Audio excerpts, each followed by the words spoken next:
नमस्कार मेरे प्यारे श्रोताओं, आज मैं आपके लिए एक अनोखी कहानी लेकर आई हूँ जो आपके दिल को छू जाएगी। तो बिना देर किए चलिए कहानी शुरू करते हैं। हरिपुर में रह रहे वृद्ध रामदास की एक पुत्री थी प्रभा, जो जन्म से ही मूक थी, किंतु वह श्रवण सक्षम थी। प्रभा के पड़ोस में रहने वाले नंदू को बचपन से ही प्रभा से अत्यधिक स्नेह था। वे दोनों साथ साथ खेलते हुए बड़े हुए थे। एक दिन नंदू ने प्रभा से कहा, प्रभा, वसंतपुर के महाराज अनंगपाल सिंह अपने राजमहल में एक मंदिर का निर्माण करवा रहे हैं। उस मंदिर के द्वार के लिए उन्हें चंदन की लकड़ी चाहिए, किंतु वसंतपुर में चंदन की लकड़ी नहीं मिलती। मैं चंदन की लकड़ियां इकट्ठा कर रहा हूं और कुछ महीनों बाद वसंतपुर जाकर महाराज अनंगपाल सिंह को ऊंचे दामों पर चंदन की लकड़ी बेचकर बहुत सारा धन अर्जित कर लूंगा। तब तुम मुझसे विवाह करोगी प्रभा? प्रभा ने कोई उत्तर नहीं दिया। नंदू की बात सुनकर वह वहां से चली गई। अपने घर पहुंचकर वह सोचने लगी, नंदू बहुत गरीब है, जंगल से लकड़ियां काट कर लाता है और उन्हें बेचकर अपना और अपनी माँ का पेट पालता है। वह मुझे कैसे सुखी रख सकेगा? दूसरी ओर नंदू भी बहुत उदास हो गया। वह सोचने लगा, प्रभा ने मेरी बात का कोई उत्तर नहीं दिया। मैं तो उसके संकेतों की भाषा भी समझ लेता हूँ। वह नहीं जानती कि मैं उससे कितना प्रेम करता हूँ। काश मैं उसे समझा सकता कि मैं उसे कभी कोई तकलीफ नहीं होने दूंगा। प्रभा का पिता वृद्ध रामदास भी अपनी मूक बेटी के लिए हमेशा चिंतित रहता था। दिन इसी प्रकार बीत रहे थे। नंदू रोज जंगल से लकड़ियां काट कर लाता और उन्हें बाजार में बेचता। एक दिन वृद्ध रामदास जब अपने खेतों से लौटकर अपनी झोपड़ी में आया तो उसकी तबीयत बहुत खराब हो गई। प्रभा ने देखा कि उसका पिता बहुत बीमार है, तो वह नंदू को बुलाकर घर लाई। नंदू ने जब रामदास की तबीयत खराब देखी तो वह तुरंत वैद्य जी को बुलाकर लाया, किंतु वैद्य जी की औषधियों का रामदास पर कोई विशेष प्रभाव नहीं पड़ा। अंततः एक दिन रामदास ने प्रभा से कहा, प्रभा बेटी, अब मैं नहीं बचूंगा। मैं चाहता था कि तेरी शादी कर दूं और फिर चैन से मरूं, परंतु मेरे मन की बात मेरे मन में ही रह जाएगी। मगर मेरे जाने के बाद तू घबराना मत। पड़ोस के गांव राजापुर में मेरा तांत्रिक मित्र शंखनाद रहता है। तू राजापुर जाकर शंखनाद से मिलना और यह पत्र उसे दे देना। वह तेरे लिए कोई अच्छा प्रबंध कर देगा और तेरा विवाह भी करवा देगा। उसी दिन रामदास का निधन हो गया। गांव वालों ने मिलकर रामदास का अंतिम संस्कार किया। नंदू की मां ने मूक प्रभा को बहुत ढांस दिया, बेटी रो मत, हम तेरे साथ हैं। अगले दिन जब नंदू प्रभा के घर आया तो उसने देखा कि प्रभा अपना सामान एक पोटली में बांध रही है। वह समझ गया कि प्रभा कहीं जाने की तैयारी कर रही है। उसने पूछा, तुम तो कहीं जाने के लिए तैयार दिखती हो, कहाँ जा रही हो प्रभा? प्रभा ने इशारों में नंदू को बताया कि वह राजापुर जा रही है। तब नंदू उदास हो गया, क्या तुम यहाँ नहीं रह सकती? प्रभा, मेरे साथ मेरी बनकर रहो, मैं तुम्हें किसी प्रकार की कोई तकलीफ नहीं होने दूंगा। प्रभा ने नंदू की इस बात का कोई उत्तर नहीं दिया। तब वह बोला, ठीक है, यदि तुम जाना ही चाहती हो तो जाओ, मगर मुझे विश्वास है कि मेरा प्रेम तुम्हें एक दिन अवश्य ही मेरे पास वापस खींच लाएगा। यदि तुम कहो तो मैं तुम्हारे साथ चलूं, तुम्हें राजापुर छोड़कर वापस लौट आऊंगा। प्रभा ने इनकार में सिर हिला दिया और इशारों में नंदू को समझा दिया कि वह उसकी चिंता न करे, वह चली जाएगी। जब प्रभा राजापुर पहुंची तो वहां का दृश्य देखकर वह बहुत डर गई। असल में राजापुर में पिछले 2 दिनों से एक महामारी फैली हुई थी, जिसके कारण कई गांववासी मर चुके थे। हर जगह मृत्यु का तांडव देखकर प्रभा एक जगह पर रुक गई। उसे एक झोपड़ी में किसी के कराहने की तेज आवाज सुनाई दी। वह झोपड़ी के अंदर गई तो देखा कि बिस्तर पर एक वृद्ध व्यक्ति लेटा हुआ था। वह बोला, बेटी तुम कौन हो? इस समय तुम मेरे लिए साक्षात देवी बनकर आई हो। असल में प्रभा यह नहीं जानती थी कि अनजाने में वह अपने पिता के मित्र तांत्रिक शंखनाद के यहाँ आ पहुंची है। वह व्यक्ति बोला, मैं तांत्रिक शंखनाद हूँ बेटी। एक समय था जब मैं दुनिया को चमत्कार दिखाया करता था, पर आज लकवे का शिकार होकर लाचार पड़ा हूँ। क्या तुम थोड़ी सी तकलीफ कर सकती हो? वह सामने कमंडल में जो जल रखा हुआ है उसे मेरे मुंह में डाल दो। प्रभा ने कमंडल उठाया और तांत्रिक शंखनाद के पास पहुंची, लेकिन यह क्या, तांत्रिक शंखनाद तो पहले ही मर चुका था। प्रभा ने देखा कि वह मर चुके हैं। अब वह सोचने लगी, अब मैं कहाँ जाऊं और क्या करूं? प्रभा को बहुत प्यास भी लग रही थी। अपनी बेचैनी और प्यास को कम करने के लिए वह कमंडल का जल पीने लगी और सारा जल पी गई। तभी झोपड़ी में एक व्यक्ति ने प्रवेश किया और बोला, इतनी सुंदर छोकरी, सरदार जल्दी आओ, देखो तो यहाँ एक छोकरी है।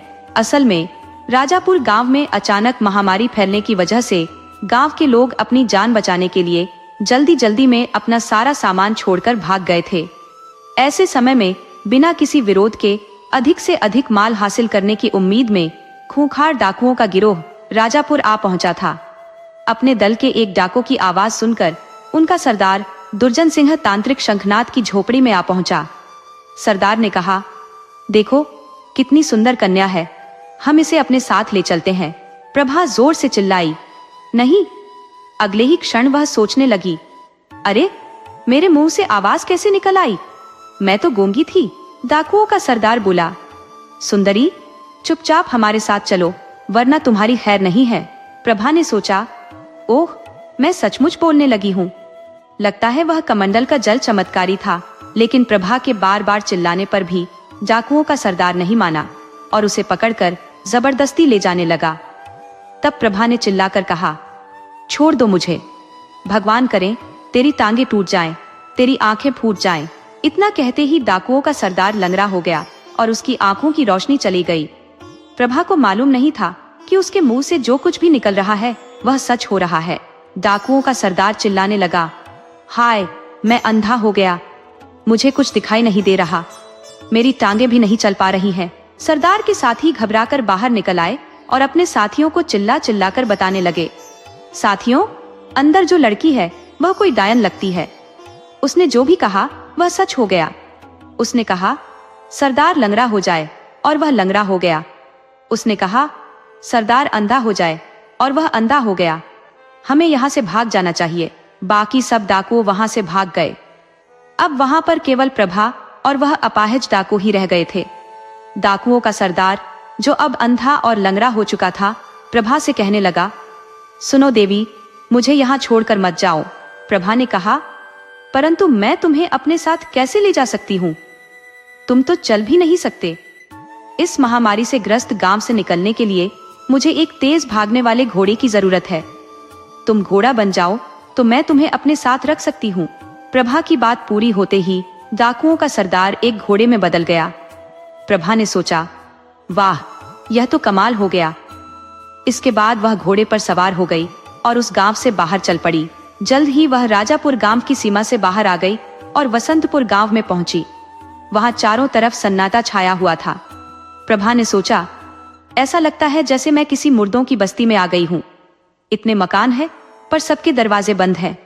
कहीं कोई आदमी दिखाई नहीं दे रहा। परंतु रात हो गई है, रात को सफर करना ठीक नहीं है।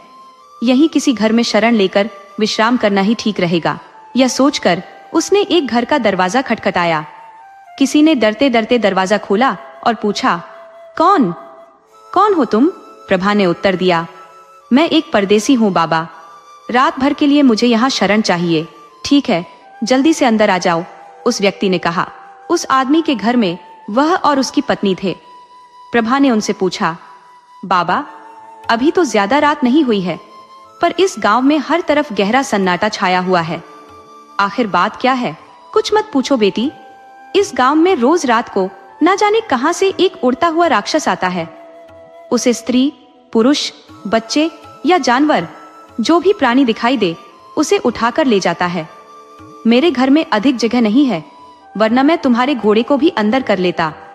अगर वह राक्षस हमारे घर की तरफ आया तो वह तुम्हारे घोड़े को अवश्य ही उठा ले जाएगा, और अगर मेरे घोड़े ने उस राक्षस को मार दिया तो काश ऐसा हो पाता। आप देखना बाबा, आज ऐसा ही होगा। अरे क्या कहती हो बेटी? यहाँ के राजा अनंगपाल सिंह ने घोषणा कर रखी है कि जो भी उस राक्षस को मारेगा उसे 1 लाख अशर्फियां दी जाएंगी। तब तो यह इनाम मुझे ही मिलेगा। तुम्हारी बातें तो हौसला देने वाली हैं, मगर सुनकर हंसी भी आ रही है। भला जिस राक्षस को बड़े बड़े योद्धा न मार सके उसे तुम्हारा घोड़ा कैसे मार देगा? तुम खाना खाकर सो जाओ बेटी, हम भगवान से प्रार्थना करेंगे कि राक्षस तुम्हारे घोड़े को न ले जाए। और फिर प्रभा बड़ी ही निश्चिंत होकर रात को सो गई। सुबह के समय उसे कुछ शोर सुनाई दिया। तब प्रभा की आंख खुली। घर के मालिक ने कहा, कमाल हो गया बेटी, तुम्हारे घोड़े ने सचमुच उस राक्षस को मार दिया है। बाहर चलकर देखो, राक्षस मरा पड़ा है। प्रभा उठकर बाहर आई तो देखा वहां बहुत भीड़ थी और वह विशालकाय राक्षस मरा पड़ा था। प्रभा का घोड़ा उसके सीने पर खड़ा था। राक्षस के मारे जाने की खबर राजा अनंगपाल सिंह के पास पहुंची। वे बोले, क्या कहते हो, एक लड़की के घोड़े ने उस राक्षस को मार दिया? हमें यकीन नहीं आता। राजा अनंगपाल सिंह ने तुरंत अपने सेनापति को बुलाया और कहा, सेनापति शत्रुजीत, हम चाहते हैं कि उस लड़की को पूरे आदर और सम्मान के साथ हमारे सामने पेश किया जाए। तब सेनापति वहां पहुंचा जहां प्रभा रुकी हुई थी। उसने प्रभा से कहा, हमारे महाराज ने आपका सम्मान करने के लिए आपको बुलाया है, कृपया आप मेरे साथ चलिए। प्रभा सेनापति के साथ चल दी, किंतु उसे मालूम न था कि सेनापति के मन में क्या चल रहा था। वह मन ही मन में सोच रहा था, लड़की अच्छी है, अगर मैं इससे शादी कर लूं तो 1 लाख अशर्फियां भी मुझे ही मिल जाएंगी। हिम्मत करके सेनापति ने अपने दिल की बात प्रभा से कह दी। सुनो, मैं इस देश का सेनापति हूँ, तुम मुझसे शादी करोगी? सेनापति की बात सुनकर प्रभा जोर से हंसने लगी और बोली, क्या बात करते हो चाचा, तुम तो बूढ़े हो रहे हो और मुझसे शादी करने के सपने देख रहे हो। प्रभा का इतना कहना था कि सेनापति अचानक बूढ़ा हो गया। वह सोचने लगा, हाय, यह मुझे क्या हो गया, मैं तो बिल्कुल बूढ़ा हो गया हूँ। इस लड़की ने जो कुछ कहा वह सच हो गया, जरूर ही यह कोई मायावी है। और वह प्रभा को लेकर अपने साथ राज दरबार में पहुंचा। राजा ने पूछा, अरे तुम कौन हो? तुम्हारी शक्ल तो हमारे सेनापति से मिलती है। मैं सेनापति ही हूँ महाराज, मगर मेरी यह दुर्दशा कैसे हो गई, इसके बारे में मैं आपको अकेले में बताना चाहूंगा। राजा अनंगपाल सिंह सेनापति को अपने गुप्त कक्ष में ले गए। वहां सेनापति ने अपनी हालत का कारण प्रभा को बताया, किंतु कुछ इस तरह से, महाराज, वह लड़की प्रभा मुझसे कहने लगी, अरे सेनापति हो तुम, मैं किसी सेनापति से ही शादी करना चाहती थी, किंतु तुम बूढ़े हो। उसका इतना कहना था कि मैं बूढ़ा हो गया। ये लड़की बहुत ही खतरनाक है महाराज, ये जो कहती है वह सच हो जाता है। सेनापति से प्रभा की इस विशेषता के बारे में जानकर राजा अनंगपाल सिंह चिंतित हो गए और विचार विमर्श करने के लिए अपने महामंत्री को बुलाया। महामंत्री विचार सेन ने कहा, मेरे विचार से हमें इस लड़की को सभी सुख सुविधाएं उपलब्ध करवानी चाहिए। क्या मतलब? मतलब यह महाराज कि हम इसे रहने के लिए एक अच्छा घर, खाने पीने के लिए बढ़िया पकवान और आराम के लिए नौकर नौकरानियां उपलब्ध करा देते हैं। और फिर महामंत्री विचार सेन ने अपनी पूरी योजना विस्तार पूर्वक राजा अनंगपाल सिंह और सेनापति को बता दी। यानी हम इस लड़की को हर तरह का आराम उपलब्ध करा देते हैं, बदले में हम अपने देश के दुश्मनों को दबाने में और उनका नाश करने में इस लड़की की मदद ले सकते हैं। फिर सब कुछ महामंत्री विचार सेन की योजना के अनुसार ही हुआ। प्रभा को रहने के लिए एक शानदार महल और सेवा के लिए नौकर नौकरानियां उपलब्ध करा दी गईं। साथ ही इनाम की 1 लाख अशर्फियां भी उसे दे दी गईं। कुछ दिनों बाद एक दिन राजा अनंगपाल ने महामंत्री विचार सेन के सुझाव पर अमल करते हुए प्रभा को अपने गुप्त कक्ष में बुलाया। प्रभा ने पूछा, आपने मुझे बुलाया महाराज? हाँ बिटिया, हम तुमसे एक बात पूछना चाहते हैं। क्या महाराज? हमारा पड़ोसी राज्य सुजानपुर बड़ा ही शक्तिशाली है। उसका राजा अर्जुन सिंह हमारे राज्य पर आक्रमण करने वाला है। यदि राजा अर्जुन सिंह ने आक्रमण कर दिया तो हम सब मारे जाएंगे और हमारा देश तबाह हो जाएगा। हमारे ज्योतिषी ने कहा है कि यदि तुम जैसी कोई कुंवारी कन्या भगवान से प्रार्थना करें कि राजा अर्जुन सिंह मर जाए और उसकी सेना में महामारी फैल जाए तो ही हमारा देश बच सकता है। किसी का बुरा चाहना तो कोई अच्छी बात नहीं है महाराज, पर किसी बुरे आदमी का बुरा चाहना मेरे विचार में बुरी बात नहीं है। मैं आज ही भगवान से प्रार्थना करूंगी कि राजा अर्जुन सिंह मर जाए और उसकी सेना में महामारी फैल जाए। राजा अनंगपाल के इरादों से बेखबर प्रभा ने भगवान से प्रार्थना की। ऐसा करते ही राजा अर्जुन सिंह की मृत्यु हो गई और उसकी सेना में महामारी फैल गई। इसके कुछ दिनों बाद राजा अनंगपाल सिंह ने फिर से प्रभा को अपने गुप्त कक्ष में बुलाया और कहा, बिटिया, हमारे पड़ोस के राज्य ज्वालापुर की जनता पानी के अभाव से प्यासी मर रही है। वहाँ की नदियाँ सूख चुकी हैं। हम चाहते हैं कि वहाँ पर बाढ़ आ जाए और सारे में पानी पानी हो जाए, किंतु महाराज, मैं इसके लिए क्या कर सकती हूँ? बेटी, तुम भगवान से यह प्रार्थना कर सकती हो कि ज्वालापुर में बाढ़ आ जाए और प्रभा ने जब ज्वालापुर में बाढ़ आने की बात जुबान से निकाली तो सारे ज्वालापुर में भयंकर बाढ़ आ गई और सब कुछ तहस नहस हो गया। ज्वालापुर में बाढ़ की खबर जब राजा अनंगपाल सिंह और उनके महामंत्री विचार सेन को पता चली तो वे दोनों बड़े ही प्रसन्न हुए। वाह महामंत्री, ये तो कमाल ही हो गया। हमारे दोनों पड़ोसी शत्रु राज्यों की हालत अब बहुत ही खराब हो चुकी है। अब यदि हम इन राज्यों पर आक्रमण कर दे तो हमारी विजय निश्चित होगी। प्रभा यह नहीं जानती थी कि वास्तव में राजा अनंगपाल ने उसे अपनी स्वार्थ सिद्धि का साधन बना लिया है। कुछ महीने और बीत गए।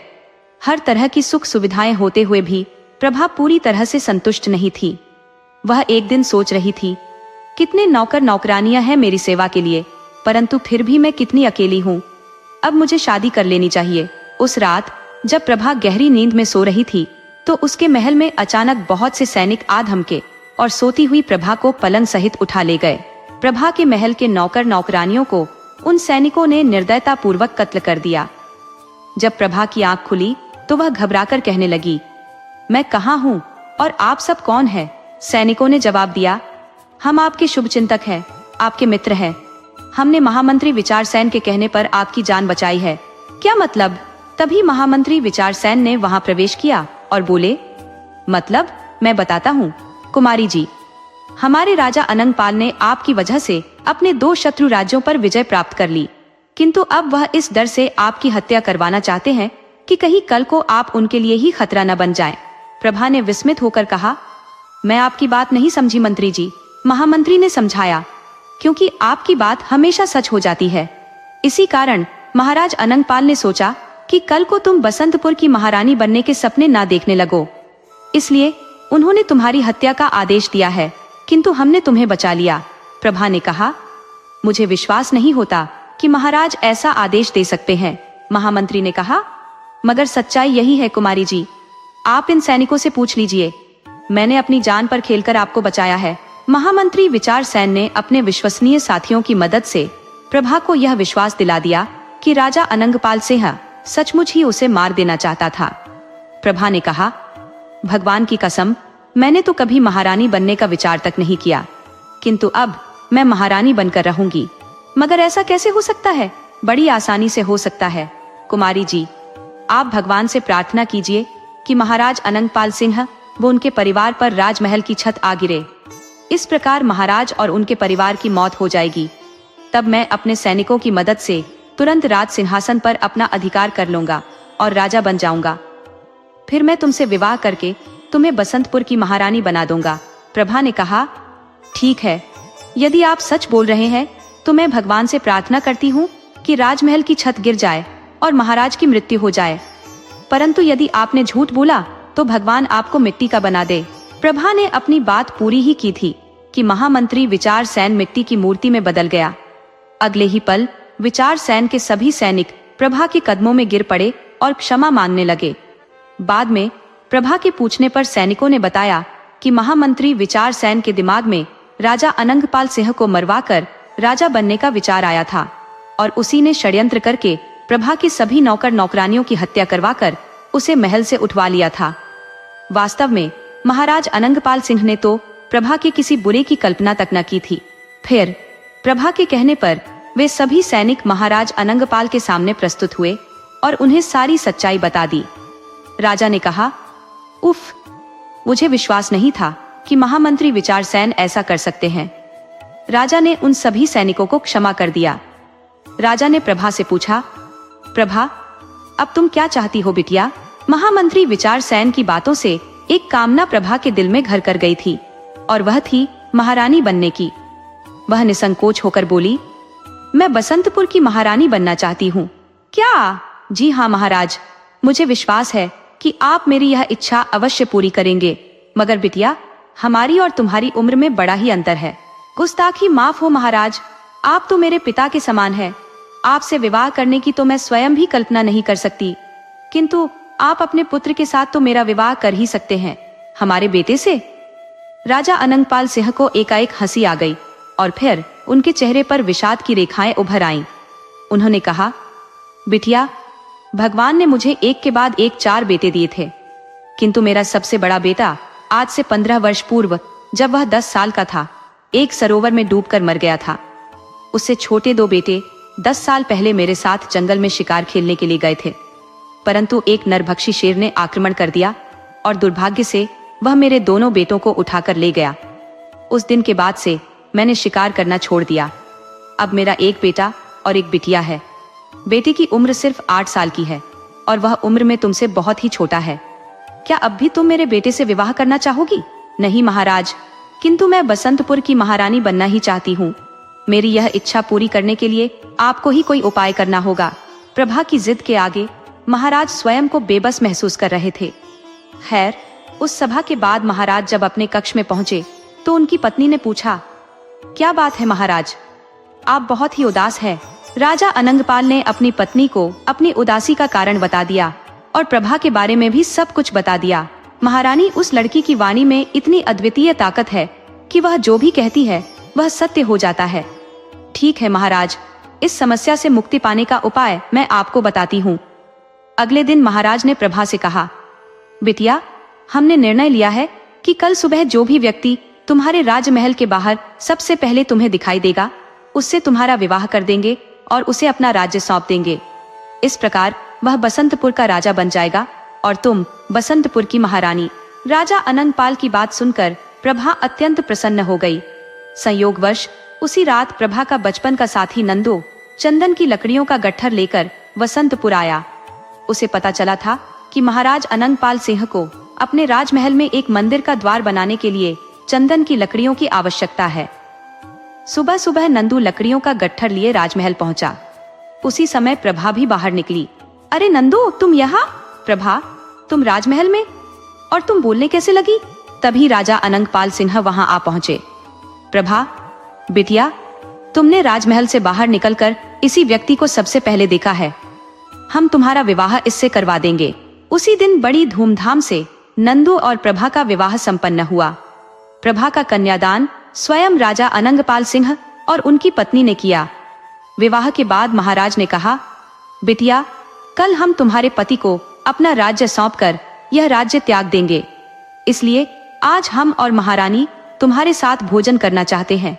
फिर प्रभा और नंदू ने राजा अनंगपाल सिंह और उनकी पत्नी के साथ स्वादिष्ट और लजीज पकवानों का भोजन किया। भोजन बड़ा ही स्वादिष्ट था, किंतु भोजन करने के बाद अचानक प्रभा को चक्कर आने लगे। उफ, मुझे यह क्या हो रहा है? नंदू भी बोला, प्रभा, हमें जरूर ही झड़ दे दिया गया है। हम मरने वाले हैं। इससे अच्छा तो यह होता कि तुम हरिपुर गांव में ही गूंगी प्रभा के रूप में मुझे पति मान लेती। वास्तव में राजा अनंगपाल सिंह ने दोनों के भोजन में विष मिला दिया था। तब प्रभा बोली, आह, मैं मरना नहीं चाहती नंदो। जब तुम पति के रूप में मुझे मिल ही गए हो तो मैं तुम्हारे साथ ही जीवन व्यतीत करना चाहती हूँ। इससे अच्छा तो मैं तुम्हारे साथ हरिपुर गांव में गूंगी ही भली थी।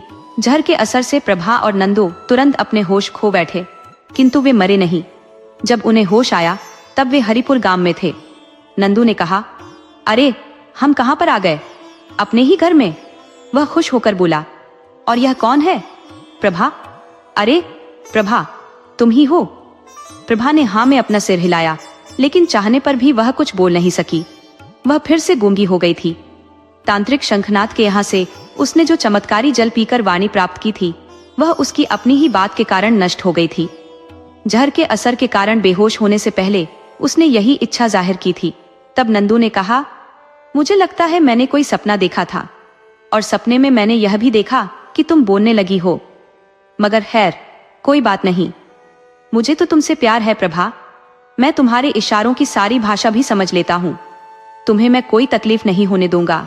फिर से गूंगी होकर भी प्रभा बहुत खुश थी, क्योंकि नंदू के रूप में उसे बहुत प्यार करने वाला पति मिल चुका था, और नंदू की माँ तो उसे अपनी बेटी की तरह चाहती थी।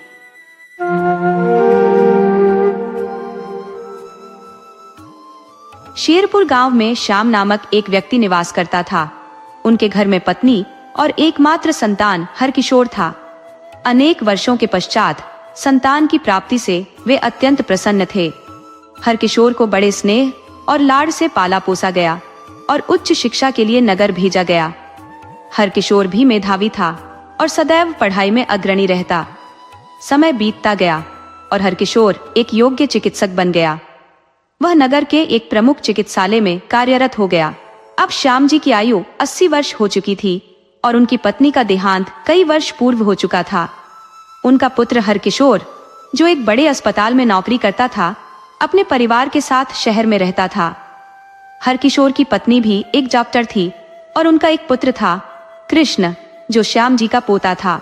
श्याम जी अक्सर गांव से शहर आते और कुछ दिनों के लिए अपने पुत्र के साथ रहते। जब उनकी पत्नी जीवित थी तब वे उनके साथ शहर आते थे और पत्नी के देहांत के बाद भी वे अपने बेटे से मिलने के लिए शहर पहुंचे थे। वह स्टेशन के बाहर अपने बेटे की प्रतीक्षा कर रहे थे। तभी बेटे को देखकर उनका मन प्रफुल्लित हो गया। बेटा उनका सामान लेकर चल पड़ा। बेटे ने उन्हें सहारा देने की कोशिश की, परंतु श्याम जी ने इसे अस्वीकार कर दिया और कहा, चलो मैं आ रहा हूँ। वे दोनों गाड़ी का इंतजार करने लगे। गाड़ी के पास आते ही ड्राइवर ने उनका बैग ले लिया और गाड़ी में रख दिया। हरकिशोर ने पिता से कहा, बाबूजी, अब गाड़ी में बैठिए, मैं अस्पताल से आधे घंटे में लौटूंगा। कुछ मरीजों को देखना जरूरी है। आपकी बहू भी इस देश से आएगी, उन्हें एक ऑपरेशन करना है, फिर भी उन्हें देर हो जाएगी। पिता से यह बात कहकर उन्होंने ड्राइवर से गाड़ी बढ़ाने का इशारा किया। गाड़ी चल पड़ी। श्याम जी के मन में ख्याल आया कि उन्होंने अपने पोते कृष्ण का हालचाल नहीं पूछा। श्याम जी ने सोचा, कृष्ण अब यहीं पर है या कहीं और चला गया? नहीं, वह पुणे में ही होगा। कहीं और गया होता तो बेटा जरूर बतलाता। छोटी बहू को तो कृष्ण के विवाह के अवसर पर ही देखा था, उसके बाद उसे कहाँ देख सके। हरकिशोर तो अब स्वयं भी गांव नहीं आता जो उन्हें लेकर आएगा। कृष्ण ऐसे पब्लिक स्कूल में पढ़ा कि हमेशा परिवार से दूर ही रहा। यही सब सोचते हुए श्याम जी अपने बेटे के घर पहुंचे। नहा धोकर श्याम जी कमरे से बाहर आए और सामने एक नजर डाली। उन्हें बगीचे में एक आया अत्यंत सुनहरे बालों वाले बच्चे के साथ टहलाती नजर आई। उनके मन में यह सवाल आया कि यह बच्चा किसका है। उन्होंने महादेव को आवाज दी। महादेव, जो बचपन से ही उनके बेटे के घर में काम करता था और अब अस्पताल में भी नौकरी करता है, फिर भी वह उनके घर पर रहता है। श्याम जी ने हमेशा उसे अपने बच्चे जैसा माना और महादेव भी उन्हें बाबा कहकर पुकारता था। श्याम जी ने पूछा, महादेव, वह बच्चा कौन है? महादेव ने खुश होते हुए कहा, वह तो अपना ही बच्चा है, कृष्ण जी का बेटा। श्याम जी चौंक पड़े। मेरे कृष्ण का बेटा? जी हाँ, आपका परपोता। श्याम जी को घोर आश्चर्य हुआ। इतनी बड़ी खुशी की बात और उन्हें पता ही नहीं। लेकिन उस समय वे अपने मन में उठी पीड़ा को दबाकर लगभग दौड़ते हुए बगीचे में पहुंचे। बच्चे को देखकर उनका दिल भर आया। उन्होंने उसे गोद में लेने के लिए दोनों हाथ आगे बढ़ा दिए। बच्चा उन्हें टुकुर टुकुर ताक रहा था। श्याम जी भी बच्चे को देखते हुए विभोर हो रहे थे। उनकी आंखें भर आई थी। बच्चा उन्हें देख मुस्कुराया, फिर अचानक रोने लगा। आया ने कहा, बाबा, बच्चा अभी सोएगा, इसीलिए रो रहा है। श्याम जी समझ गए। उन्होंने अपने भावों पर नियंत्रण किया और आया से बोले, हाँ, इसे सुला दो। आखिर कितनी देर सोएगा? जब जागेगा तो अपने परदादा की गोद में खेलेगा। आया बच्चे को लेकर कमरे में चली गई। श्याम जी जब अपने कमरे में वापस आए तो उनके मन में उठी पीड़ा फिर से उभर आई। इतनी बड़ी खुशी की बात बेटे ने उन्हें बताई ही नहीं। उन्होंने महादेव की तरफ देखा और पूछा, महादेव, ये कृष्ण मोहन यहाँ पर आया है, ये बात बेटे ने मुझे बताई नहीं। क्यों? महादेव ने कहा, बाबा, वे लोग मुंबई में 1 सप्ताह से हैं और यहाँ नहीं, होटल में ठहरे हैं। श्याम जी ने आश्चर्य से कहा, होटल में? हाँ बाबा, बड़े लोगों के लिए क्या घर क्या होटल। सुनते हैं कि पति पत्नी की कुल तनख्वाह 2 लाख रुपए प्रति माह है। और यह आया, ये भी होटल में बच्चे को लेकर रहती थी। एक दिन कृष्ण मोहन जी और उनकी पत्नी को डिनर पर बुलाया गया था। वे लोग सुबह ही कार से आए थे और आया तथा बच्चे को छोड़ गए थे। उनके आगे के कार्यक्रम का कोई पता नहीं था। श्याम जी को यह सूचना किसी ने दी थी जिसे वे पचा नहीं पा रहे थे। उनकी आंखें बंद हो गईं और उन्हें अपने पत्नी, पिता और माँ की याद आई। जीवन के बीते पल, राग और अनुराग का स्मरण हुआ। हरकिशोर का जन्म और अन्य घटनाओं का विचार आया। श्याम जी के मन में यह सब बातें समुद्री लहरों की तरह उठने लगी। वे अपने निर्णय से विचलित महसूस कर रहे थे और उन्हें अपने बेटे पर बहू पर और पोते कृष्ण मोहन पर क्रोध आया। फिर उन्होंने सोचा कि कृष्ण मोहन पर क्रोध करना उचित नहीं है। बेटे ने उन्हें यह खबर क्यों नहीं दी? बहू ने यह बात उनसे क्यों छिपाई? कृष्ण यह बात क्यों नहीं बता सका? तभी हरकिशोर कमरे में आए। बाबूजी। श्याम जी उठकर बैठ गए। कोई कष्ट हो रहा है आपको? पिता के चेहरे पर दर्द के भाव देखकर हरकिशोर ने पूछा। श्याम जी की आंखों से आंसू छलक आए। आप रो क्यों रहे हैं? कृष्ण का बेटा हुआ और मुझे खबर भी नहीं दी गई। श्याम जी ने कहा। बाबूजी, जब जो चीज ने यह बात कही है तो कुछ न कुछ कारण जरूर होगा। हरकिशोर ने जवाब दिया। बेटा, तुम डॉक्टर हो, विज्ञान पढ़े हो और तुम्हारी ऐसी सोच ठीक है। लोग ठीक ही कहते हैं, ये व्यापार योग हो गया है। बाबूजी, आप इस बात को ऐसे क्यों ले रहे हैं? यह हल्की बात नहीं है, हरकिशोर ने कहा और वहां से चला गया। श्याम जी ने बेटे को जाते हुए देखा और लेट गए। उन्होंने आंखें मूंद ली। उनके मन में दो विपरीत भाव चल रहे थे, आक्रोश और आनंद। पड़पोते को देखने का आनंद, लेकिन वह आनंद आक्रोश से घिरा था। थोड़ी देर बाद महादेव ने खाना परोस दिया और श्याम जी को बुलाया। बाबा, खाना खा लीजिए, महादेव ने कहा। श्याम जी ने आंखें खोली और महादेव की तरफ देखा। उन्होंने एक बार सोचा कि खाने से मना कर दे, लेकिन फिर उन्होंने पूछा, हरकिशोर ने खाना खा लिया? हाँ साहब, खाना खाकर सो गए। उनकी ओर टुकुर टुकुर देखते हुए महादेव ने कहा। महादेव जैसे उनके दिल की गहराइयों को समझ गया था। श्याम जी इससे अधिक कुछ नहीं बोले। उन्हें याद आया कि जब वे अपनी पत्नी के साथ आते थे तो उनका बेटा सारे काम छोड़कर उनके साथ ही खाना खाता था।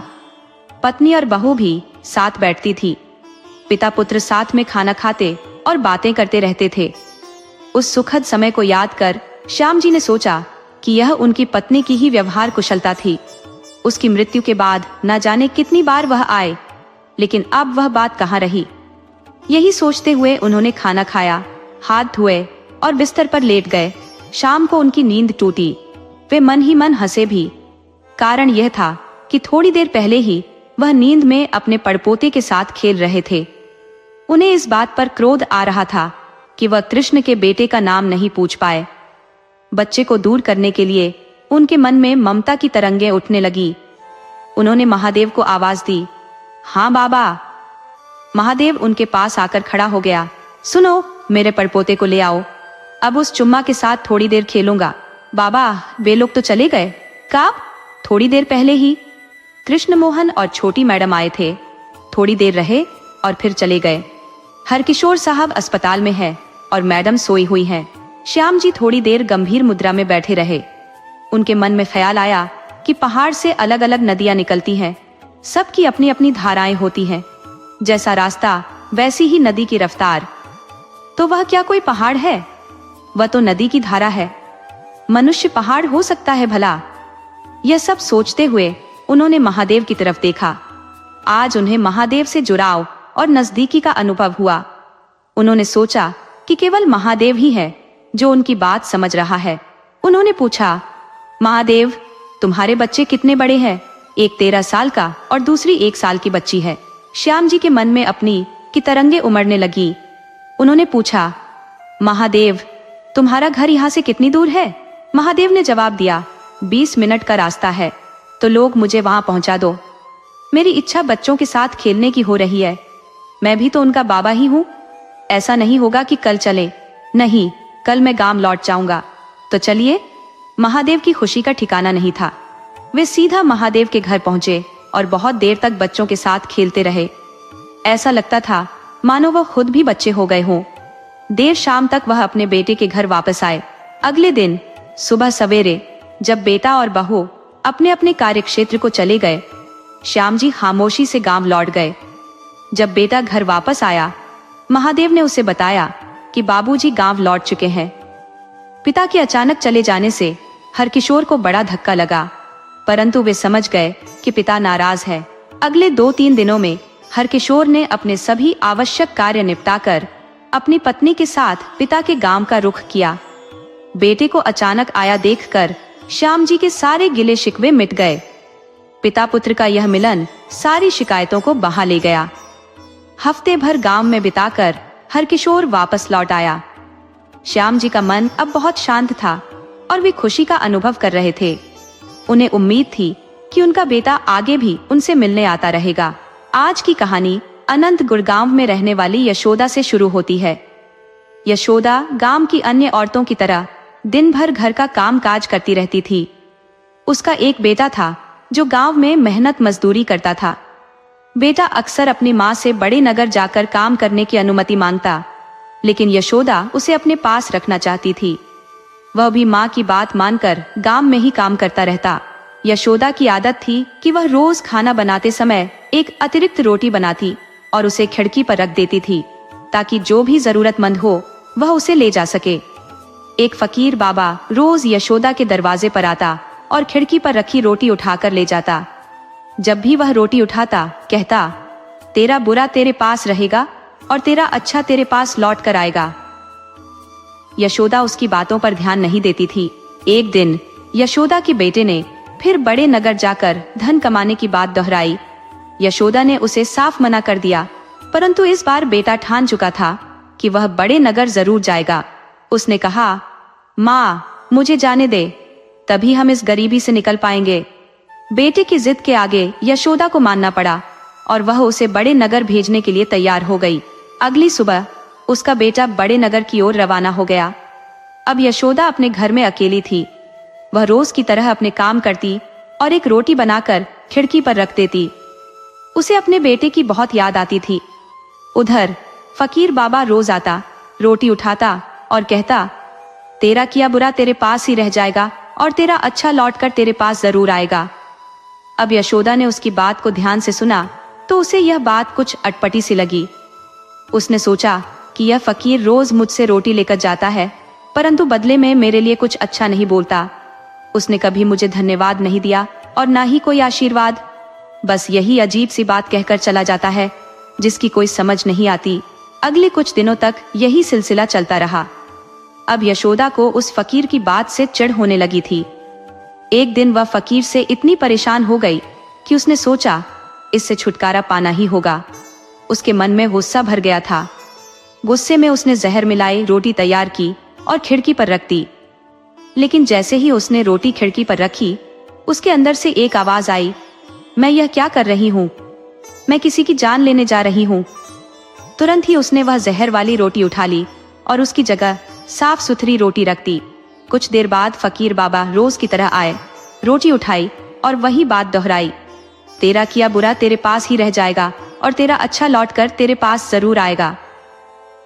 यशोदा ने यह बात सुनी लेकिन अनसुना कर दिया और अंदर चली गई। अंदर आकर वह अपने बेटे को याद करने लगी। उसे घर से गए हुए कुछ ही दिन हुए थे। न कोई उसकी खबर आई और न ही पता चला कि वह कहाँ है, किस हाल में है। तभी अचानक उसे दरवाजे पर खटखटाने की आवाज सुनाई दी। कोई तेजी से दरवाजा खटखटा रहा था। उसने दरवाजा खोला तो देखा सामने उसका बेटा खड़ा था। वह बहुत खुश हो गई। उसने अपने बेटे को अंदर बुलाया और बिठा लिया, लेकिन उसकी हालत देखकर वह घबरा गई। बेटे के कपड़े मैले कुचैले थे, वह थका हारा लग रहा था और उसका चेहरा ऐसा हो गया था मानो कई दिन से उसने खाना नहीं खाया हो। बेटे ने कहा, माँ, घर से निकलकर मैं बड़े नगर की तरफ गया था, लेकिन रास्ते में जंगल से गुजर रहा था तो कुछ लुटेरों ने मुझे पकड़ लिया और बंदी बना लिया। वे मुझे खाने को भी नहीं देते थे। बड़ी मुश्किल से उन्हें चकमा देकर मैं भाग निकला। भूखा प्यासा भागता भागता अपने गांव की तरफ आ रहा था। ऐसा लग रहा था मानो अब मेरे प्राण निकल जाएंगे। इतने में रास्ते में मुझे एक बूढ़ा फकीर मिला। मैंने उससे खाने को मांगा। उसके हाथ में एक रोटी थी जो उसने मुझे दे दी। शायद उसी वजह से चलकर मैं अपने घर तक पहुंच पाया। उसने कहा, माँ, उस बूढ़े फकीर ने मुझसे क्या कहा जानती हो? उसने कहा, तेरा किया बुरा तेरे पास ही रह जाएगा और तेरा अच्छा लौट कर तेरे पास जरूर आएगा।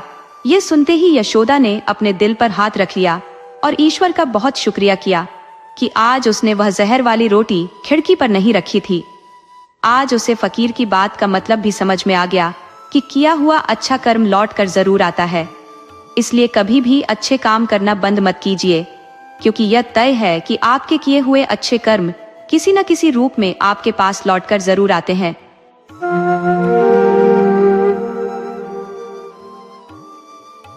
पहाड़ों के मध्य स्थित एक नगरी दीनापुर थी। वहां पहुंचने का कोई सुसज्जित मार्ग नहीं था। यह बात तब की है जब बिजली पहाड़ों तक नहीं पहुंची थी। उस पर्वत की ढलान पर अक्ल सिंह नामक व्यक्ति का गृह था। अब अक्ल सिंह के घर में केवल 3 सदस्य थे, वह स्वयं, उसकी पत्नी और उसकी इकलौती बेटी। किंतु अन्य जीवों की संख्या उसके घर में बहुत थी, जिनमें कुत्ते, बिल्लियां, गायें, बैल और बकरियां आदि बड़ी संख्या में थी। अक्ल सिंह की पत्नी का नाम सूर्यमुखी था और उसकी इकलौती संतान का नाम चंद्रमुखी था। अक्ल सिंह किसी तरह अपना जीवनयापन कर रहा था, परंतु उसकी एक बात की चिंता उसे लगातार सताती थी। उसकी बेटी अब जवान हो रही थी और उसका विवाह करना था, परंतु उससे कोई भी युवक विवाह करने को तैयार नहीं होता था। कई युवक उसके घर लड़की देखने आ चुके थे। उनका स्वागत सत्कार होता, भव्य भोजन की व्यवस्था की जाती, परंतु अंत में वे इनकार करके चले जाते। चंद्रमुखी के आलसीपन के कारण उनका मन खिन्न हो जाता था। एक दिन उस पहाड़ के एक अन्य गांव से एक युवक अक्ल सिंह के घर आया। उसका भी स्वागत सत्कार हुआ। उसे स्वादिष्ट भोजन परोसा गया। रात्रि में विश्राम से पूर्व अक्ल सिंह अपने मेहमान से बातचीत करने लगा।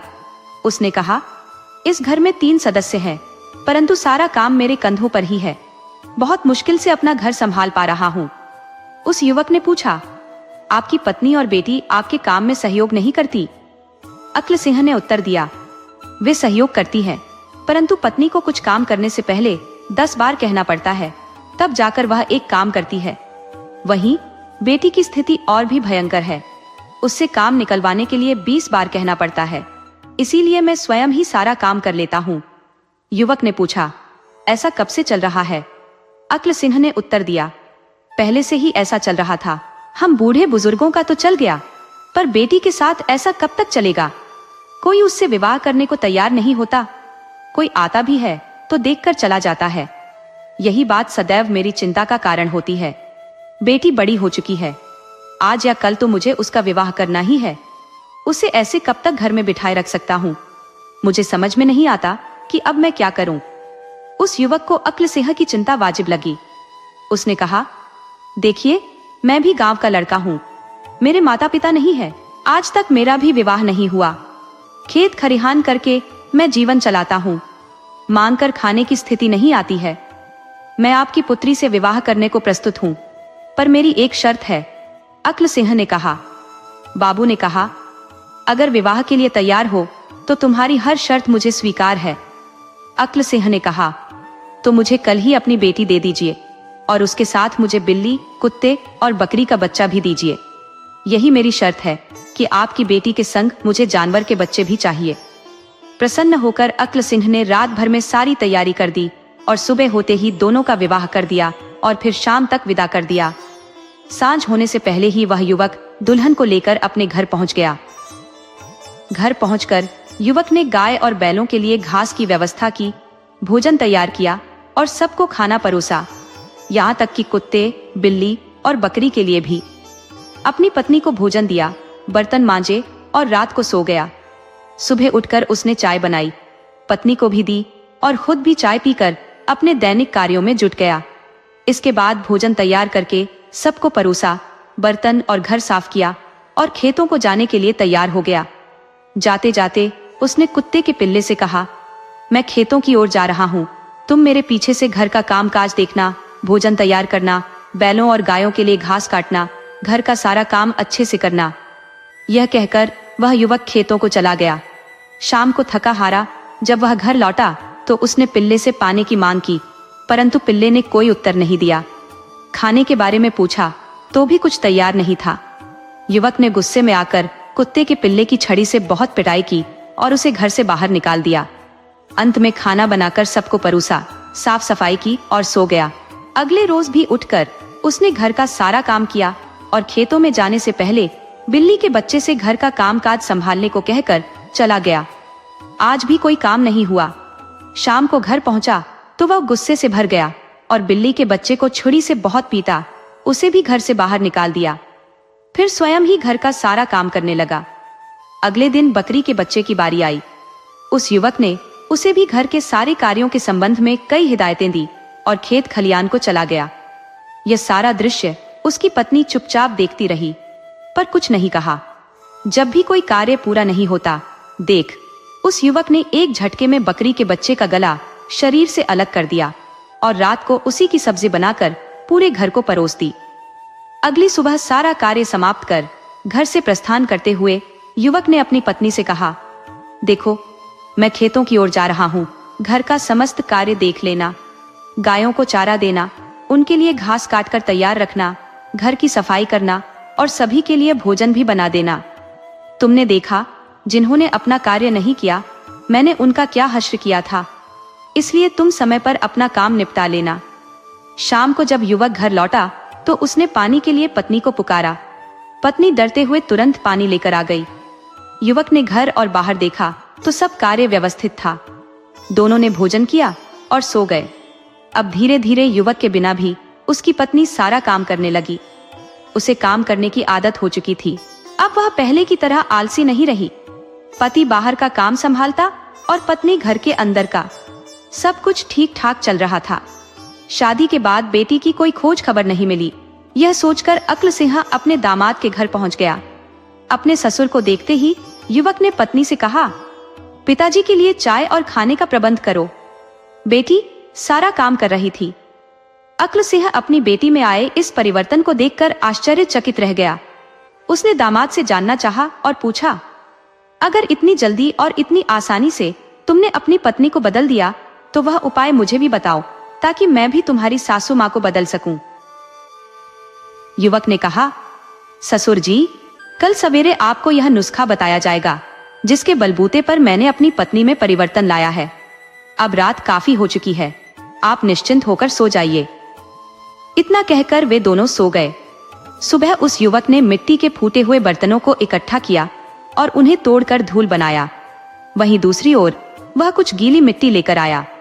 इसके बाद उसने अपने ससुर को बुलाया और कहा, आप उस फूटे हुए मटके की मिट्टी से घड़ा या कुछ भी बनाइए, मैं इस गीली मिट्टी से कुछ बनाता हूँ। युवक ने उस गीली मिट्टी से कई आकार के बर्तन बना डाले, जबकि ससुर जी उस पक्की मिट्टी के चूरे से कोशिश करके भी कुछ नहीं बना पाए। अंत में उन्होंने अपनी असफलता स्वीकार की। तब युवक ने कहा, एक बार जो मिट्टी पक चुकी है उसे बदलना या उससे कोई दूसरी वस्तु निर्माण करना आसान नहीं है, जबकि किसी भी गीली और कच्ची अवस्था में हम उसे बदलकर आसानी से कोई भी आकार दे सकते हैं।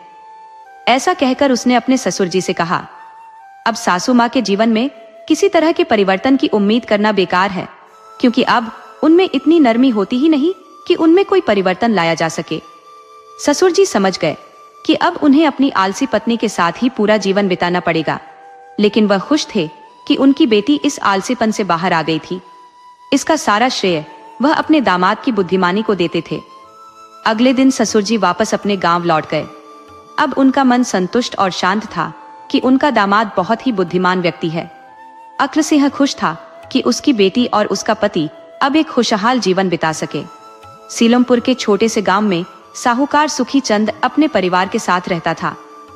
सुखी चंद के परिवार में उसकी पत्नी, एक बेटी और एक बेटा था। सुखी चंद केवल नाम का ही नहीं बल्कि असल में भी सुखी था। उसके पास शानदार हवेली, नौकर चाकर और शान शौकत सब कुछ था, लेकिन यह सब उसने गरीबों का खून चूस कर ही बनाया था। साहूकार सुखी चंद गांव वालों को बहुत ज्यादा सूद पर कर्जा देता था। यही उसका धंधा था। अक्सर लोग तंगी के दिनों में या किसी त्योहार, विवाह, शादी के मौके पर सुखी चंद से कर्जा ले लेते थे। जब फसल अच्छी होती तो थोड़ा थोड़ा करके कर्जा उतारने लगते, लेकिन जिस साल सूखा पड़ता तो कर्ज तो छोड़ो, गांव वाले सूद तक नहीं दे पाते थे। सुखी चंद ऐसे ही मौकों की फिराक में रहता था। वह उनकी मजबूरी का फायदा उठाकर उनकी जमीनों पर कब्जा कर लेता और उन्हें बेचकर खूब पैसा कमाता। इस धंधे में उसका बेटा भी उसका पूरा साथ देता था। दोनों बाप बेटे हर समय किसी न किसी गरीब की जमीन हड़पने की योजना बनाते रहते। एक दिन एक दूसरे नगर से कोई बड़ा व्यापारी साहूकार से मिलने आया। उसने सुखी चंद को गांव में जमीन खरीदने की अपनी इच्छा बताई। सुखी चंद की तो मानो खुशी का ठिकाना ना रहा। घर बैठे बैठे जमीनों का ग्राहक जो मिल गया था। सुखी चंद ने वह सारी जमीन उस व्यापारी को दिखाई जो उसने लोगों से कर्ज के बदले में हथियाई थी, लेकिन उस व्यापारी को कोई भी जमीन पसंद नहीं आ रही थी। गांव में घूमते घूमते आखिरकार उस व्यापारी को एक जमीन का टुकड़ा पसंद आ ही गया। व्यापारी ने सुखी चंद से उस जमीन के बारे में पूछा तो साहूकार सोच में डूब गया। असल में वह जमीन एक बिन माँ बाप की लड़की पुष्पा की थी, जो उसी गांव में रहती थी। पुष्पा के माँ बाप ने साहूकार सुखी चंद से 20,000 रुपए का कर्ज लिया था, मगर उसे चुकाने से पहले ही नदी में बह जाने से दोनों की मृत्यु हो गई थी। बेसहारा पुष्पा का हाल देखकर गांव की पंचायत ने साहूकार से उस जमीन पर कब्जा न करने को कहा।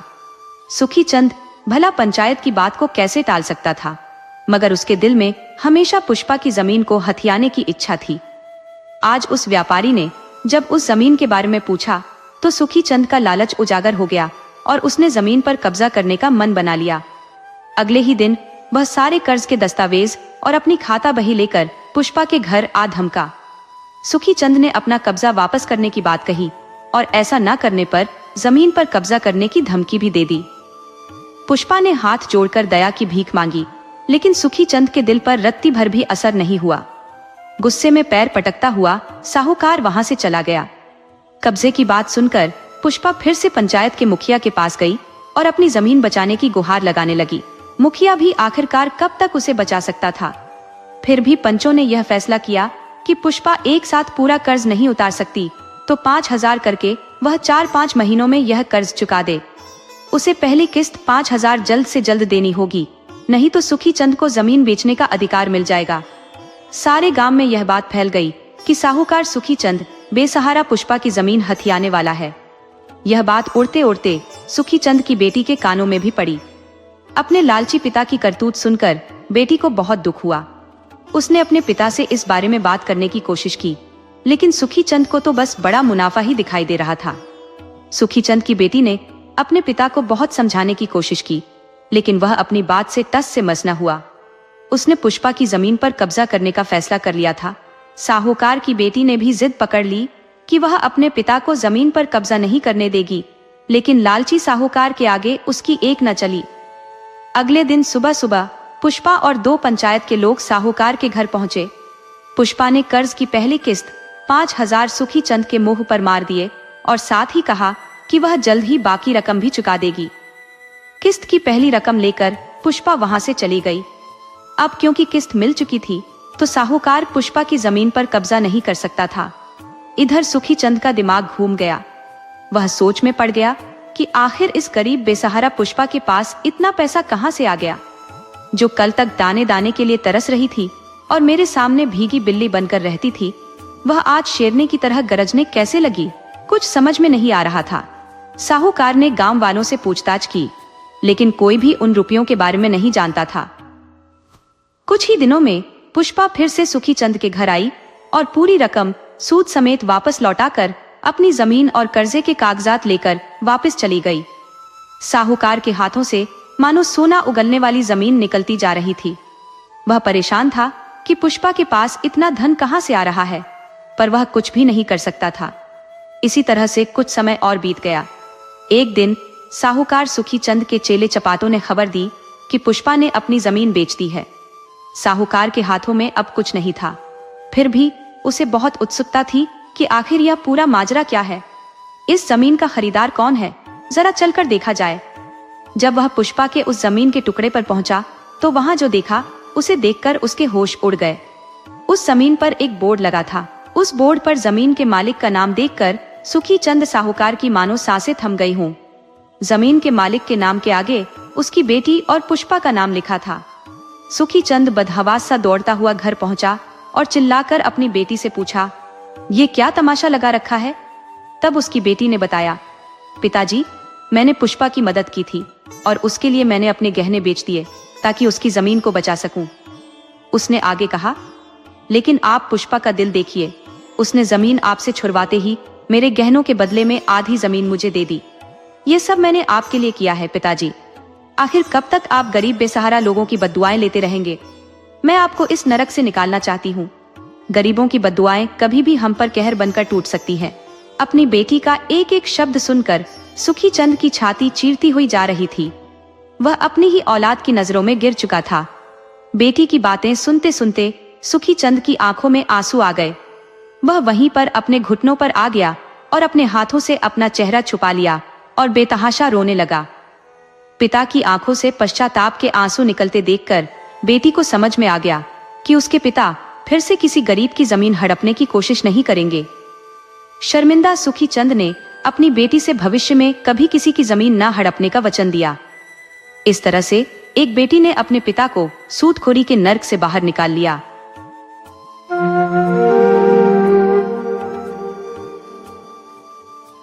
पुराने समय की बात है। एक गांव में श्रीमान दामोदर शास्त्री नामक व्यक्ति निवास करते थे। शास्त्री जी अत्यंत विद्वान और उत्कृष्ट कवि थे, जिनकी विद्वता दूर दूर तक ख्याति प्राप्त थी। एक बार वे मिथिला से अपने गांव की ओर पैदल यात्रा कर रहे थे। मार्ग लंबा था और उन्हें समय समय पर विश्राम लेना पड़ता था। उनके पास खाने पीने के लिए थोड़े से सत्तू और लड्डू थे। उस दिन भीषण गर्मी थी और शास्त्री जी पसीने से लथपथ हो चुके थे। यात्रा के दौरान उन्हें एक सुरम्य जलाशय दिखा, जिसके चारों ओर घने और छायादार वृक्षों की श्रृंखला थी। वह स्थान इतना रमणीय था कि किसी भी थके हुए व्यक्ति की थकान को हरने में सक्षम था। जब शास्त्री जी वहां पहुंचे तो उनका मन प्रसन्न हो गया। उन्होंने एक घने वृक्ष की छाया में बैठकर विश्राम करने का विचार किया। जैसे ही वे लेटे, उन्हें गहरी नींद आ गई। काफी देर सोने के बाद उन्होंने जलाशय में स्नान किया। स्नान के पश्चात उन्होंने अपने लोटे में पानी भरकर सत्तू घोलना प्रारंभ किया। साथ ही थैले से 2 लड्डू निकाले और खाने की तैयारी करने लगे। उसी समय दूर से एक थका हारा और पसीने से तरबतर व्यक्ति लड़खड़ाता हुआ उनकी ओर आता देखा। उसकी हालत देख शास्त्री जी ने उसे बड़े ही स्नेहपूर्वक आमंत्रित किया। आओ भाई, बैठो, पहले अपना पसीना सुखा लो। जब वह व्यक्ति कुछ राहत में आया तो शास्त्री जी ने उसे सत्तू पीने के लिए दिया, जिसे उसने कृतज्ञता पूर्वक स्वीकार किया। बातचीत के दौरान परिचय हुआ। वह व्यक्ति राजकुमार चंद्रदत्त निकला। राजकुमार ने आदर पूर्वक कहा, शास्त्री जी, आपकी विद्वता के चर्चे मैं दरबार में सुनता आया हूँ। आप जैसे महानुभाव का सम्मान हमारे लिए गौरव की बात है। शास्त्री जी ने विनम्रता से पूछा, राजकुमार, आप इस निर्जन जंगल में पैदल कैसे आ पहुंचे? चंद्रदत्त ने गहरी सांस लेते हुए कहा, मैं अपने अश्व पर सवार होकर कुछ साथियों के साथ शिकार खेलने निकला था। एक हिरण का पीछा करते करते मैं अपने साथियों से बिछड़ गया। जंगल में गहराई तक पहुंचने पर एक जलाशय दिखा। मेरा घोड़ा और मैं दोनों प्यासे थे। जैसे ही अश्व ने पानी पिया, एक विशालकाय मगरमच्छ ने उसे अपने जबड़ों में दबोच लिया। मैंने उसे बचाने का भरसक प्रयास किया, किंतु वह असफल रहा। मेरा प्रिय अश्व मगरमच्छ का ग्रास बन गया। मैं दुखी मन से वहां से निकल पड़ा और भटकते हुए यहाँ तक आ पहुंचा।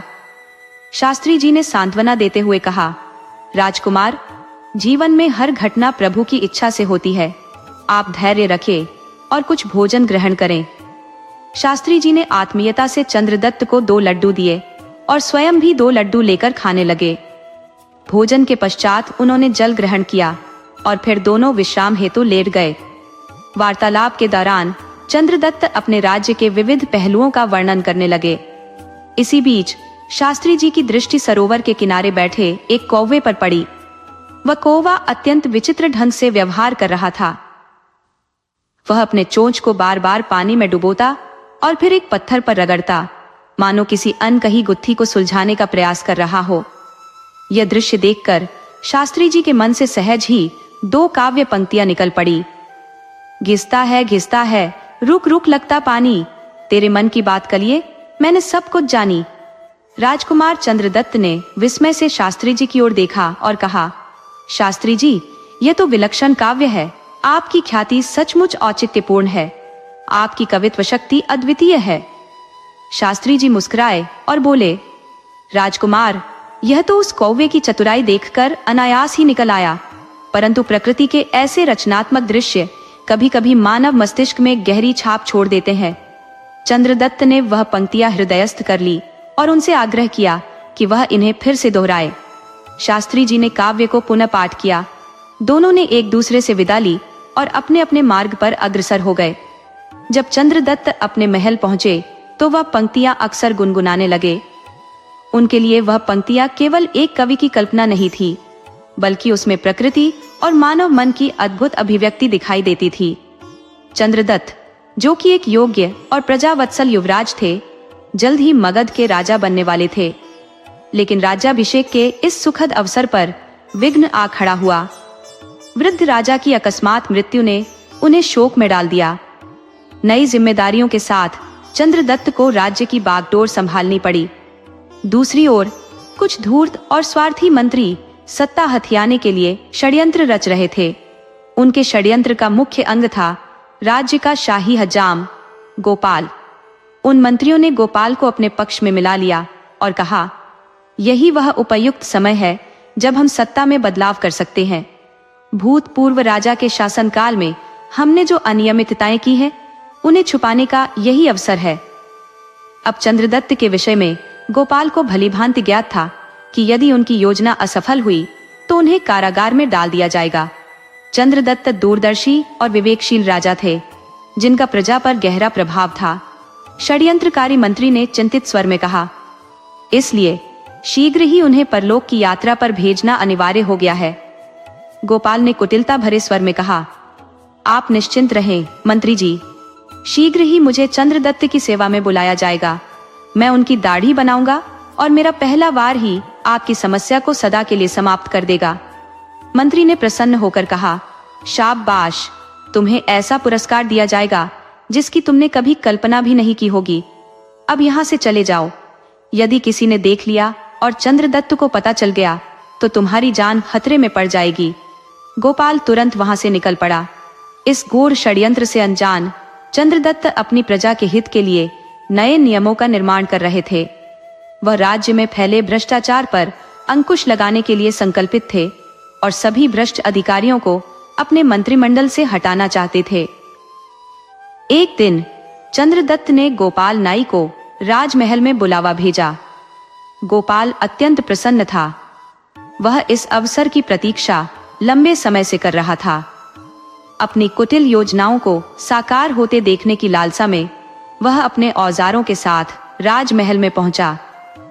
महाराज की जय हो, आपने मुझे याद किया, ये मेरे लिए सौभाग्य की बात है, गोपाल ने सिर झुकाकर कहा। चंद्रदत्त गंभीर स्वर में बोले, राज्य में कुछ उपद्रवी तत्व अशांति फैला रहे हैं। हमें उन्हें उनके अपराधों का दंड देकर न्याय स्थापित करना होगा। क्या तुम्हें पता है ये विघटनकारी तत्व कौन है? गोपाल ने विनम्रता से कहा, महाराज, मैं शीघ्र अपना कार्य आरंभ करता हूँ। उसने पानी लिया और अपने उस्तरे को पत्थर पर तेज करने लगा। इसी बीच एक गुप्तचर राजा के पास आया और उनके कान में कुछ गुप्त मंत्रणा करके चला गया। गोपाल यह सुन नहीं पाया, परंतु उसके मन में संदेह उत्पन्न हो गया। उसे लगा कि राजा को उसकी कुटिल योजना की भनक लग गई है। उसने अपना कार्य शीघ्र पूरा करने का निश्चय किया। उस्तरे की धार जांचते हुए उसने पानी में डुबोया। तभी चंद्रदत्त ने अचानक कहा, घुसता है घिसता है निरंतर पानी में तेरी जिद के अंदर। राजा के यह शब्द सुनते ही गोपाल का हाथ कांप गया और उसका उस्तरा नीचे गिर गया। उसका चेहरा भय से पीला पड़ गया। उसे लगा कि गुप्तचर ने राजा को सब कुछ बता दिया है। उसने मन ही मन सोचा, अब मेरे प्राण नहीं बचेंगे, मेरा मृत्यु दंड निश्चित है। राजा चंद्रदत्त के चरणों में तुरंत ही गिरकर नायक द्रवित होकर विलाप करने लगा। क्षमा प्रार्थी हूँ महाराज, कृपा करें, मैं लोभ में अंधा होकर षड्यंत्रकारियों के जाल में फंस गया था। मुझे यह आभास नहीं था कि आप इतनी शीघ्रता से सत्य को उजागर कर देंगे। चंद्रदत्त उस पल अवाक रह गए, क्योंकि उन्होंने तो मात्र शास्त्री जी की रची हुई कविताएं पंक्तियों को दोहराया था। अपने आप को संयत करते हुए उन्होंने कहा, उठो और स्पष्टता से बताओ, क्या षड्यंत्र है? नायक ने दीनता से निवेदन किया। महाराज, मैं तो आज आपके प्राण लेने के उद्देश्य से आया था, किंतु आपकी कविता ने यह दर्शा दिया कि आपसे कुछ भी छिपा नहीं। मुझे क्षमा करें, मैं मार्ग से भटक गया था।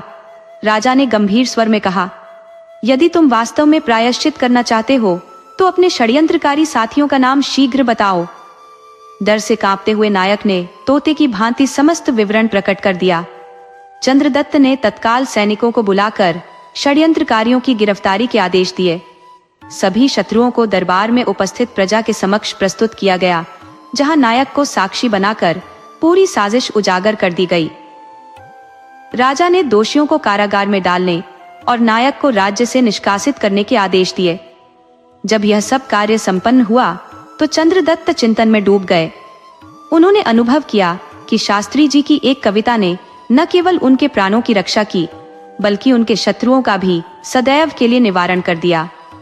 वह कविता उनके लिए जीवनदायिनी सिद्ध हुई।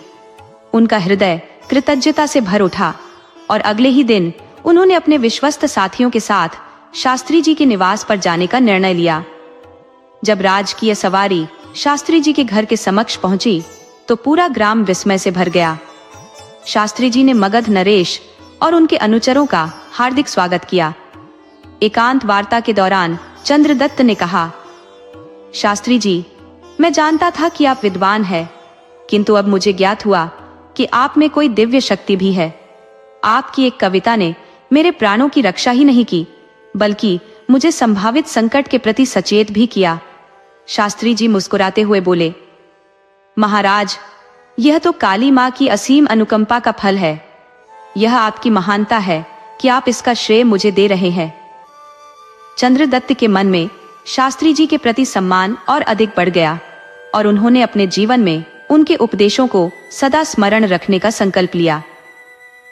शास्त्री जी, मैं अत्यंत प्रसन्नता अनुभव करता हूँ कि आपकी जैसी असाधारण विद्वत्ता ने न केवल मेरे प्राणों की रक्षा की, बल्कि मेरे शत्रुओं के नाश में भी मेरी सहायता की। निस्संदेह यह सब दिव्य शक्ति और ईश्वर की अनुपम कृपा का ही परिणाम है। मैं आपसे एक विनम्र निवेदन करना चाहता हूँ। यदि आप सहर्ष अनुमति प्रदान करें तो मैं अपनी इच्छा व्यक्त करूं। महाराज चंद्रदत्त बोले, शास्त्री जी, मैं चाहता हूं कि आप मेरी सहायता करें और मेरे राज्य के प्रधानमंत्री का दायित्व ग्रहण करें। मैं आपके नेतृत्व में राज्य को प्रगति और समृद्धि की ओर अग्रसर होते देखना चाहता हूं। ये मेरा स्वप्न है। शास्त्री जी ने गहन विनम्रता से कहा, महाराज, यह आपके द्वारा मुझे प्रदत्त परम सम्मान है, जिसके लिए मैं हृदय से कृतज्ञ हूं।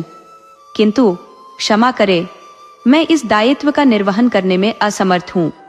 मेरी आत्मा और कर्तव्य मेरी जन्मभूमि मिथिला से बंधे हुए हैं। मैं मिथिला का ऋणी हूं और इस ऋण का परिशोधन केवल उसकी सेवा में जीवन समर्पित कर ही कर सकता हूं। कृपया मुझे इस सेवा से विमुक्त रखें। राजा चंद्रदत्त ने गहरी प्रशंसा व्यक्त करते हुए कहा, धन्य है वह भूमि मिथिला, जिसने आप जैसे महान विद्वान और देशभक्त को जन्म दिया। मैं आशा करता हूँ कि आवश्यकता पड़ने पर आप सदैव मेरे राज्य और मार्गदर्शन हेतु तत्पर रहेंगे। शास्त्री जी मुस्कुराते हुए बोले, निश्चित ही राजन, यह तो मेरा सौभाग्य होगा कि मैं आपके लिए कभी भी सहयोग प्रदान कर सकूं। इसके पश्चात राजा चंद्रदत्त ने शास्त्री जी को अनेकों बहुमूल्य उपहार अर्पित किए और कृतज्ञता प्रकट करते हुए अपने राज्य मगध की ओर प्रस्थान कर गए।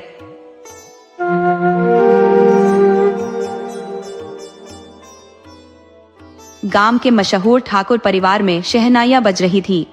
हवेली को रंग बिरंगी लाइटों और फूलों से सजाया गया था। ये मौका था ठाकुर हुकुम सिंह के बड़े बेटे हरेन की शादी का। पूरा गांव इस शादी को देखने के लिए उमड़ पड़ा था। हरेन एक सीधा सादा और नेक दिल का इंसान था, जबकि उसकी माँ सावित्री देवी घर की सबसे तेज तर्रार महिला मानी जाती थी। उन्होंने अपने बेटे के लिए एक खूबसूरत, सुसंस्कृत और संस्कारी लड़की ढूंढी थी, मीरा। मीरा की मासूमियत और सादगी ने हर किसी का दिल जीत लिया था, लेकिन किसी को अंदाजा भी नहीं था कि यह शादी उसकी जिंदगी में क्या तूफान लेकर आएगी। जब मीरा की डोली ठाकुर हवेली में पहुंची तो पूरे रीति रिवाजों के साथ उसका स्वागत किया गया। ससुराल की दहलीज पर कदम रखते ही उसने मन में एक संकल्प लिया कि वह इस परिवार को पूरे दिल से अपनाएगी और हमेशा हर किसी का मान सम्मान करेगी। लेकिन उसे नहीं पता था कि उसके स्वागत में मुस्कुराती आंखों के पीछे कोई ऐसा चेहरा भी छुपा है जो उसकी जिंदगी को जहन्नुम बनाने का इरादा रखता है। मीरा की शादी से पहले ही हरेन की पहली पत्नी जया इस घर में थी। हालांकि ये शादी बहुत कम लोगों को पता थी, क्योंकि हरेन ने जया को प्रेम विवाह के चलते अपने घर में गुप्त रूप से रखा था। उसकी माँ को इस रिश्ते से कभी सहमति नहीं थी, इसलिए उन्होंने इस शादी को कभी स्वीकार नहीं किया। जया एक चालाक और स्वार्थी महिला थी, जिसने हरेन को प्रेम के जाल में फंसाकर शादी तो कर ली थी, लेकिन वह हवेली की मालकिन नहीं बन पाई थी। जब सावित्री देवी ने मीरा को बहू बनाकर घर में लाने का फैसला किया तो जया के मन में ईर्ष्या की आग जल उठी। मीरा को कुछ दिनों तक सब कुछ सामान्य लगा। वह पूरे दिल से घर के सभी कामों में हाथ बटाने लगी।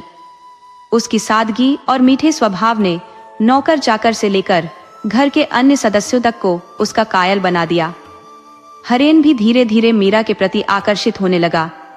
यह सब जया के लिए असहनीय था। उसे डर था कि अगर हरेन का मन मीरा में रम गया तो वह हमेशा के लिए पराई हो जाएगी।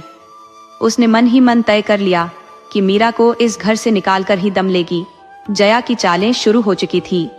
एक दिन जब मीरा रसोई में खाना बना रही थी तो अचानक उसकी नजर खिड़की पर खड़ी एक परछाई पर पड़ी। वह कुछ समझ पाती इससे पहले ही वहां कोई नहीं था।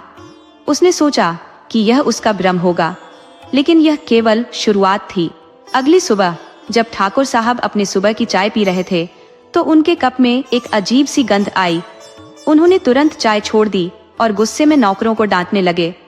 तभी जया ने मौका देखकर कहा, बाऊजी, ये चाय तो मीरा ने बनाई थी, कहीं गलती से कुछ पड़ तो नहीं गया?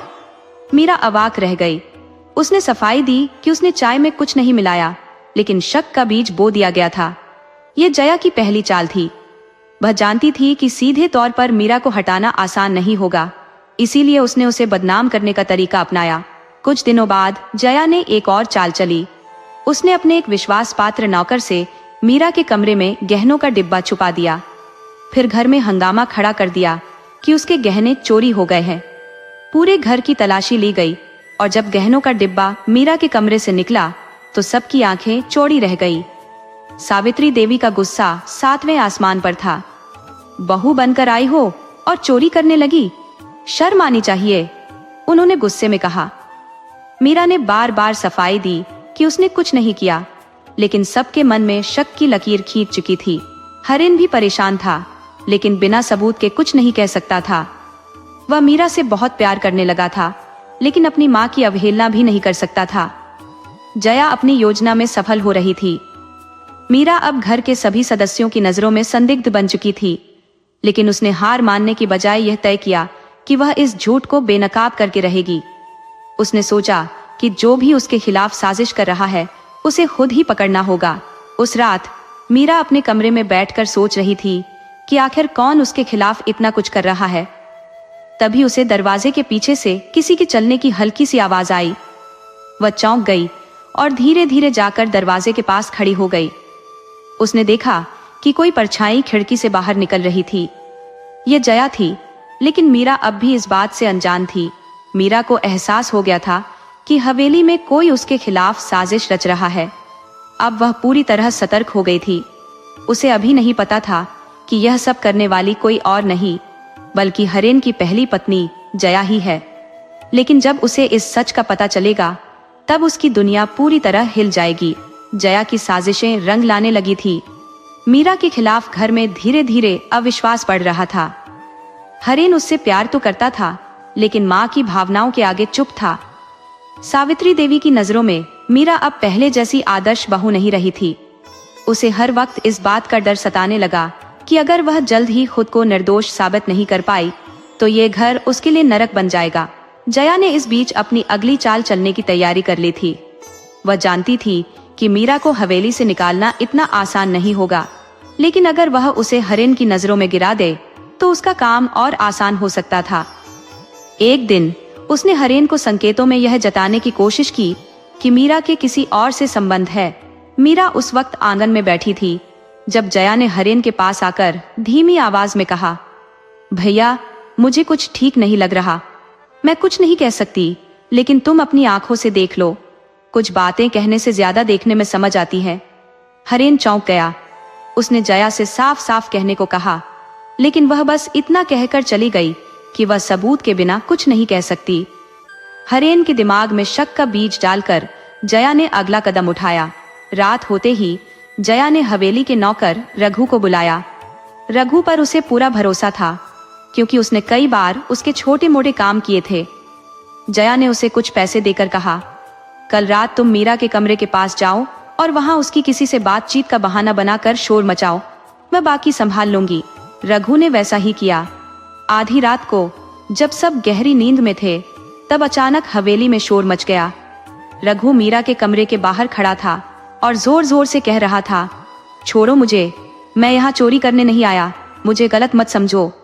मीरा अचानक नींद से जागी और दरवाजा खोलते ही चौंक गई। रघु की यह हालत देखकर पूरे घर वाले भी जाग गए। सावित्री देवी, हरेन और बाकी सभी लोग दौड़कर वहां पहुंच गए। हरेन ने गुस्से में आकर रघु को पकड़ लिया और कड़क आवाज में पूछा, साफ साफ बता, यहाँ क्या कर रहा था? रघु ने झूठी घबराहट दिखाते हुए कहा, मुझे मीरा बीवी ने बुलाया था, मैं यहाँ से जा ही रहा था कि आपने पकड़ लिया। मीरा हक्का बक्का रह गई। ये झूठ बोल रहा है, मैंने इसे नहीं बुलाया। उसने सफाई देने की कोशिश की, लेकिन सावित्री देवी की नजरों में उसके लिए पहले से ही अविश्वास बैठ चुका था। जया ने मौका देखकर आग में घी डाल दिया। बाऊजी, मुझे तो पहले से शक था कि कुछ गड़बड़ है।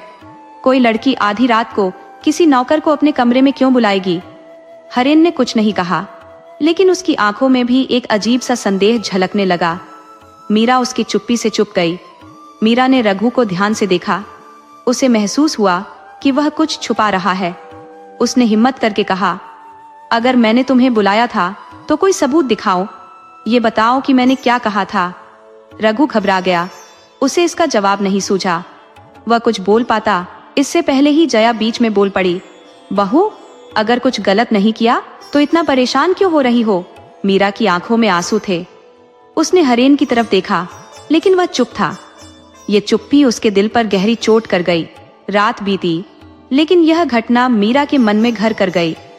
उसे समझ आ गया था कि यह महज एक संयोग नहीं हो सकता। कोई उसके खिलाफ साजिश रच रहा था, लेकिन कौन और क्यों? मीरा अब सतर्क हो गई थी। उसने तय किया कि वह अपने ऊपर लगे झूठे आरोपों का सच सामने लाकर रहेगी। उसने रात भर बैठकर सोचा कि आखिर यह साजिश कौन रच रहा है।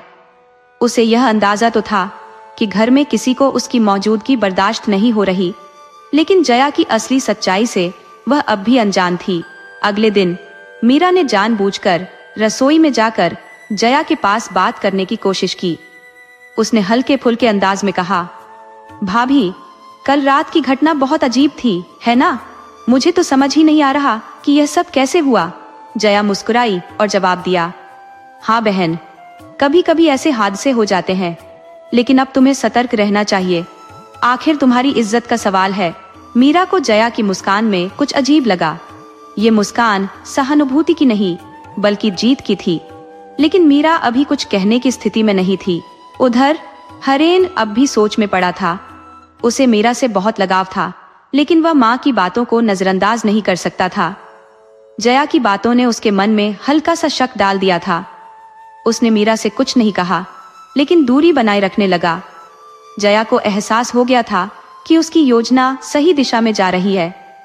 अब उसे बस एक बड़ा वार करना था, जिससे मीरा को इस हवेली से बाहर का रास्ता दिखाया जा सके। मीरा को अब तक यह समझ नहीं आया था कि उसके खिलाफ कौन सा बड़ा षड्यंत्र तैयार हो रहा है। वह बस यह जानती थी कि उसे अब और सावधान रहना होगा, नहीं तो उसकी दुनिया उजड़ जाएगी।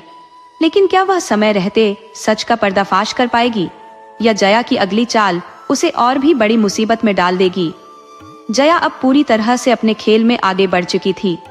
वह जानती थी कि मीरा को घर से निकालने के लिए सिर्फ शक का बीज बोना काफी नहीं होगा, बल्कि कोई ठोस सबूत भी बनाना होगा। हरेन के मन में शक डालने के बाद अब उसे सावित्री देवी को पूरी तरह अपने पक्ष में करना था। वह चाहती थी कि सास को खुद लगे कि मीरा इस घर के लिए अब एक नीच और चालाक औरत है। इसके लिए उसने एक और साजिश रचने की योजना बनाई। मीरा को अब यह साफ दिखने लगा था कि हवेली का माहौल उसके खिलाफ हो चुका है। हरेन अब पहले की तरह उससे बात नहीं करता था। सावित्री देवी का रवैया और भी कठोर होता जा रहा था और नौकर चाकर भी उससे दूरी बनाए रखने लगे थे। वह समझ नहीं पा रही थी कि आखिर यह सब इतनी जल्दी कैसे बदल गया। एक दिन सावित्री देवी पूजा के लिए अपने गहनों का डिब्बा निकालने गई, लेकिन उन्होंने देखा कि उनकी सबसे कीमती हार वहां नहीं था। उन्होंने घबराकर घर के सभी लोगों को बुलाया और गुस्से में चिल्लाई, मेरा हार कहाँ गया? ये इतने सालों से इसी संदूक में था और अब अचानक गायब हो गया। किसने चुराया? जया, जो पहले से ही इस साजिश को रच चुकी थी, तुरंत आगे आई और चिंतित स्वर में बोली, माँ जी, ये बहुत बड़ी बात है। घर में कोई चोर कैसे आ सकता है? कहीं घर के अंदर ही कोई तो नहीं? सावित्री देवी चौंक गई। उन्होंने चारों तरफ नजर दौड़ाई और कहा, क्या मतलब? तुम क्या कहना चाहती हो? जया ने कुछ कहने से पहले थोड़ा संकोच दिखाया, फिर धीरे से बोली, माँ जी, मुझे कुछ कहना तो नहीं चाहिए, लेकिन मीरा भाभी की हरकतें कुछ दिनों से अजीब लग रही है। मैंने सुना था कि वह कुछ नया गहना बनवाना चाह रही थी। हो सकता है। इतना सुनते ही सावित्री देवी गुस्से से लाल हो गई। उन्होंने तुरंत मीरा को बुलाया और कड़क आवाज में पूछा, मीरा, सच सच बताओ, मेरा हार कहाँ है? मीरा हक्की बक्की रह गई। उसने आश्चर्य से कहा, माँ जी, मुझे इस बारे में कुछ नहीं पता। मैंने आपका हार नहीं लिया। जया ने मौके को भुनाते हुए कहा, भाभी, अगर आप निर्दोष हैं तो हमें आपके कमरे की तलाशी लेने में कोई आपत्ति नहीं होनी चाहिए, है ना? मीरा को यह सुनकर झटका लगा। उसे यह समझने में देर नहीं लगी कि यह सब किसी की सोची समझी चाल है, लेकिन वह जानती थी कि अगर वह मना करेगी तो लोग उसे और भी ज्यादा दोषी मान लेंगे। इसलिए उसने चुपचाप सिर हिलाया और कहा, आप मेरी पूरी तलाशी ले लीजिए, लेकिन सच सामने आकर ही रहेगा। घर के सभी लोग मीरा के कमरे की तलाशी लेने के लिए चल पड़े। जया के चेहरे पर एक हल्की मुस्कान थी, क्योंकि उसने पहले ही सावधानी पूर्वक वह हार मीरा की अलमारी में छुपा दिया था।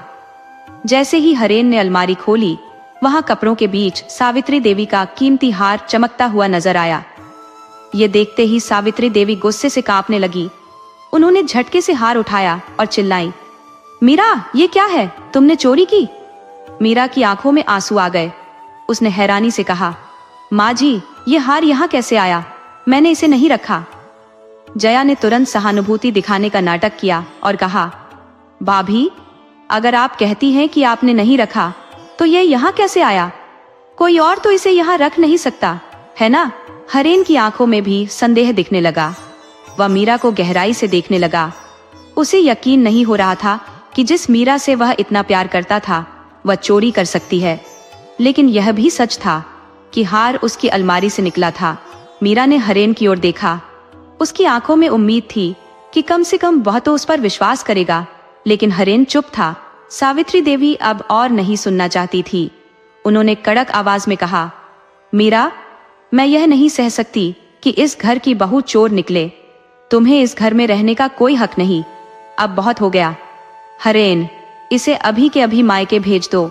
मीरा ने हरेन का हाथ पकड़ते हुए कहा, हरेन, मैं निर्दोष हूँ, मुझे घर से मत निकालो। लेकिन हरेन ने धीरे से अपना हाथ छुड़ा लिया और बोला, मीरा, मैं सच नहीं जानता, लेकिन यह सब देखकर मैं भी कुछ कहने की स्थिति में नहीं हूँ। मीरा का दिल टूट गया। उसे अब समझ आ चुका था कि उसकी लड़ाई सिर्फ जया से नहीं, बल्कि पूरे घर से है। लेकिन उसने हार मानने से इनकार कर दिया। वह सीधा मंदिर के सामने गई और भगवान के चरणों में सिर रख दिया। उसकी आंखों से आंसू बहने लगे। उसने कसम खाई कि वह अपनी सच्चाई साबित करके रहेगी। जया ने विजयी मुस्कान के साथ मीरा को मायके जाते हुए देखा। उसे लगा कि उसकी योजना पूरी तरह सफल हो गई है, लेकिन वह यह नहीं जानती थी कि मीरा इतनी आसानी से हार मानने वाली नहीं थी। मीरा को अपनी सच्चाई साबित करने के लिए किसका सहारा मिलेगा? क्या हरेन को कभी इस षड्यंत्र का सच पता चलेगा, या जया की अगली चाल उसे हमेशा के लिए इस घर से दूर कर देगी? मीरा मायके लौट आई थी, लेकिन उसका मन अब भी ससुराल में ही अटका हुआ था। उसने अपने माता पिता को कुछ नहीं बताया कि उसके साथ क्या हुआ, लेकिन उसकी आंखों में बसे आंसू और चेहरे की उदासी सब कुछ बयान कर रही थी। उसकी माँ ने उसे गले से लगाते हुए पूछा, बेटा, क्या हुआ? हरेन ने कुछ कहा क्या? मीरा ने जबरन मुस्कान लाते हुए कहा, नहीं माँ, बस थोड़ी थकान लग रही है। माँ जानती थी कि उसकी बेटी कुछ छुपा रही है, लेकिन उसने जबरदस्ती कुछ पूछना सही नहीं समझा। मीरा अपने कमरे में जाकर बिस्तर पर गिर पड़ी और सोचने लगी, आखिर यह सब मेरे साथ क्यों हो रहा है? मैंने तो हमेशा घर की भलाई के लिए सोचा, फिर भी मुझे ही दोषी ठहरा दिया गया। इधर जया हवेली में अपनी जीत का जश्न मना रही थी। सावित्री देवी अब पूरी तरह से उसके पक्ष में थी और हरेन भी मीरा के बारे में ज्यादा बात नहीं करता था। नौकर चाकर भी जया को ही घर की असली मालकिन मानने लगे थे। लेकिन हरेन के मन में अब भी कुछ सवाल उठ रहे थे। उसने सोचा, मीरा क्या सच में ऐसा कर सकती है? क्या मैंने सही किया उसे जाने देने में? उसके मन में कई बार यह ख्याल आया कि वह मीरा से बात करे, लेकिन हर बार उसे जया के शब्द याद आते।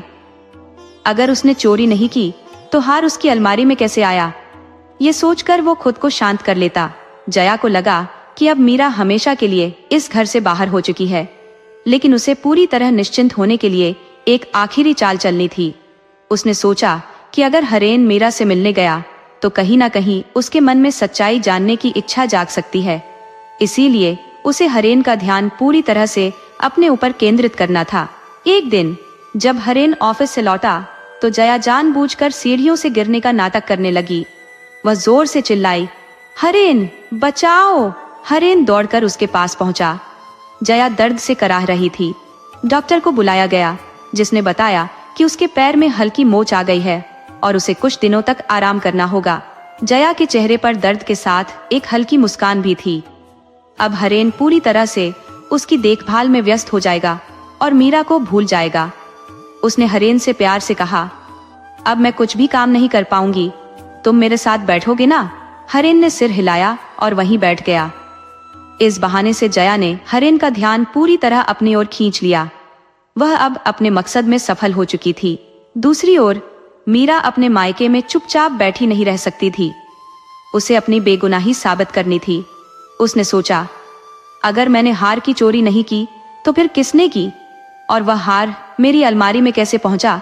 उसे यह बात समझने में देर नहीं लगी कि यह जया की चाल हो सकती है। मीरा ने तय किया कि वह किसी भी हाल में सच का पता लगाएगी।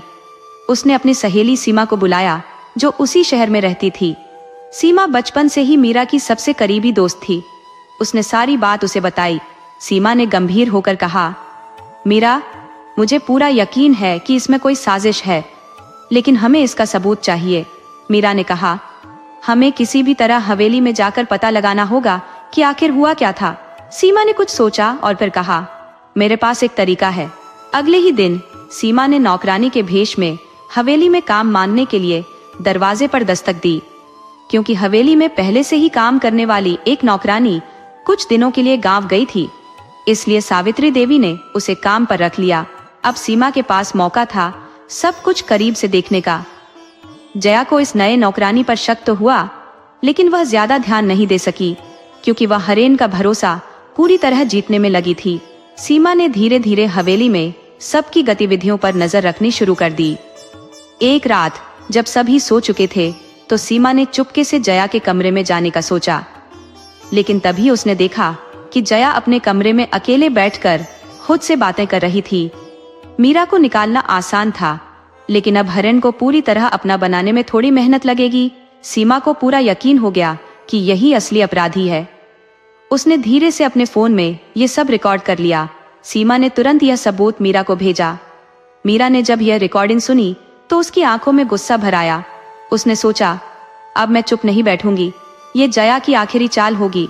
अब मीरा के पास अपनी सच्चाई साबित करने का पहला सबूत था, लेकिन क्या यह हरेन और सावित्री देवी को यकीन दिलाने के लिए काफी होगा, या जया कोई और चाल चलकर इस सबूत को भी गलत साबित कर देगी? सीमा ने जो सबूत भेजा था उसे देखकर मीरा का आत्मविश्वास लौट आया था। अब उसे यकीन हो गया था कि वह अपनी बेगुनाही साबित कर सकती है, लेकिन इसके लिए उसे सही समय और सही तरीका चुनना होगा।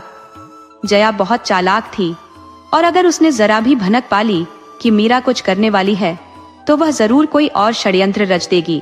मीरा ने सीमा से कहा कि वह अभी हवेली में ही रुके और यह दिखाए कि वह बस एक साधारण नौकरानी है।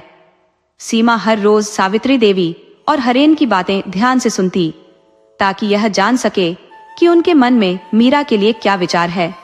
धीरे धीरे उसे समझ आया कि हरेन पूरी तरह से जया के प्रभाव में आ चुका था, लेकिन उसकी माँ के मन में अब भी कुछ संदेह था। शायद उन्हें कहीं ना कहीं लग रहा था कि जो हुआ वह पूरी तरह सही नहीं था। इधर जया ने भी अपनी नई योजना पर काम शुरू कर दिया था। उसने हरेन के सामने खुद को पूरी तरह मासूम दिखाने के लिए एक और चाल चली। उसने एक दिन जानबूझकर हरेन से कहा, हरेन, मुझे बहुत डर लग रहा है। ऐसा लग रहा है जैसे कोई हमें नुकसान पहुंचाने की कोशिश कर रहा है। हरेन ने चौंक कर पूछा, क्यों? ऐसा क्यों लग रहा है तुम्हें? जया ने घबराई आवाज में कहा, जब से मीरा गई है तब से मुझे अजीब अजीब चीजें महसूस हो रही है। मुझे लगता है कि कोई हमें देख रहा है, कोई हवेली में घुसने की कोशिश कर रहा है। हरेन ने जया को शांत किया और सोचा कि शायद वह बेवजह डर रही है, लेकिन जया ने बातों ही बातों में यह संकेत दे दिया कि मीरा किसी न किसी तरह से बदला लेने की कोशिश कर रही होगी। ये सुनकर हरेन थोड़ा सतर्क हो गया। सीमा ने यह सब सुना और तुरंत मीरा को बताया, जया फिर से कोई चाल चल रही है। मुझे लगता है कि वह तुम्हें और भी बुरा साबित करने की कोशिश करेगी। हमें जल्दी कुछ करना होगा।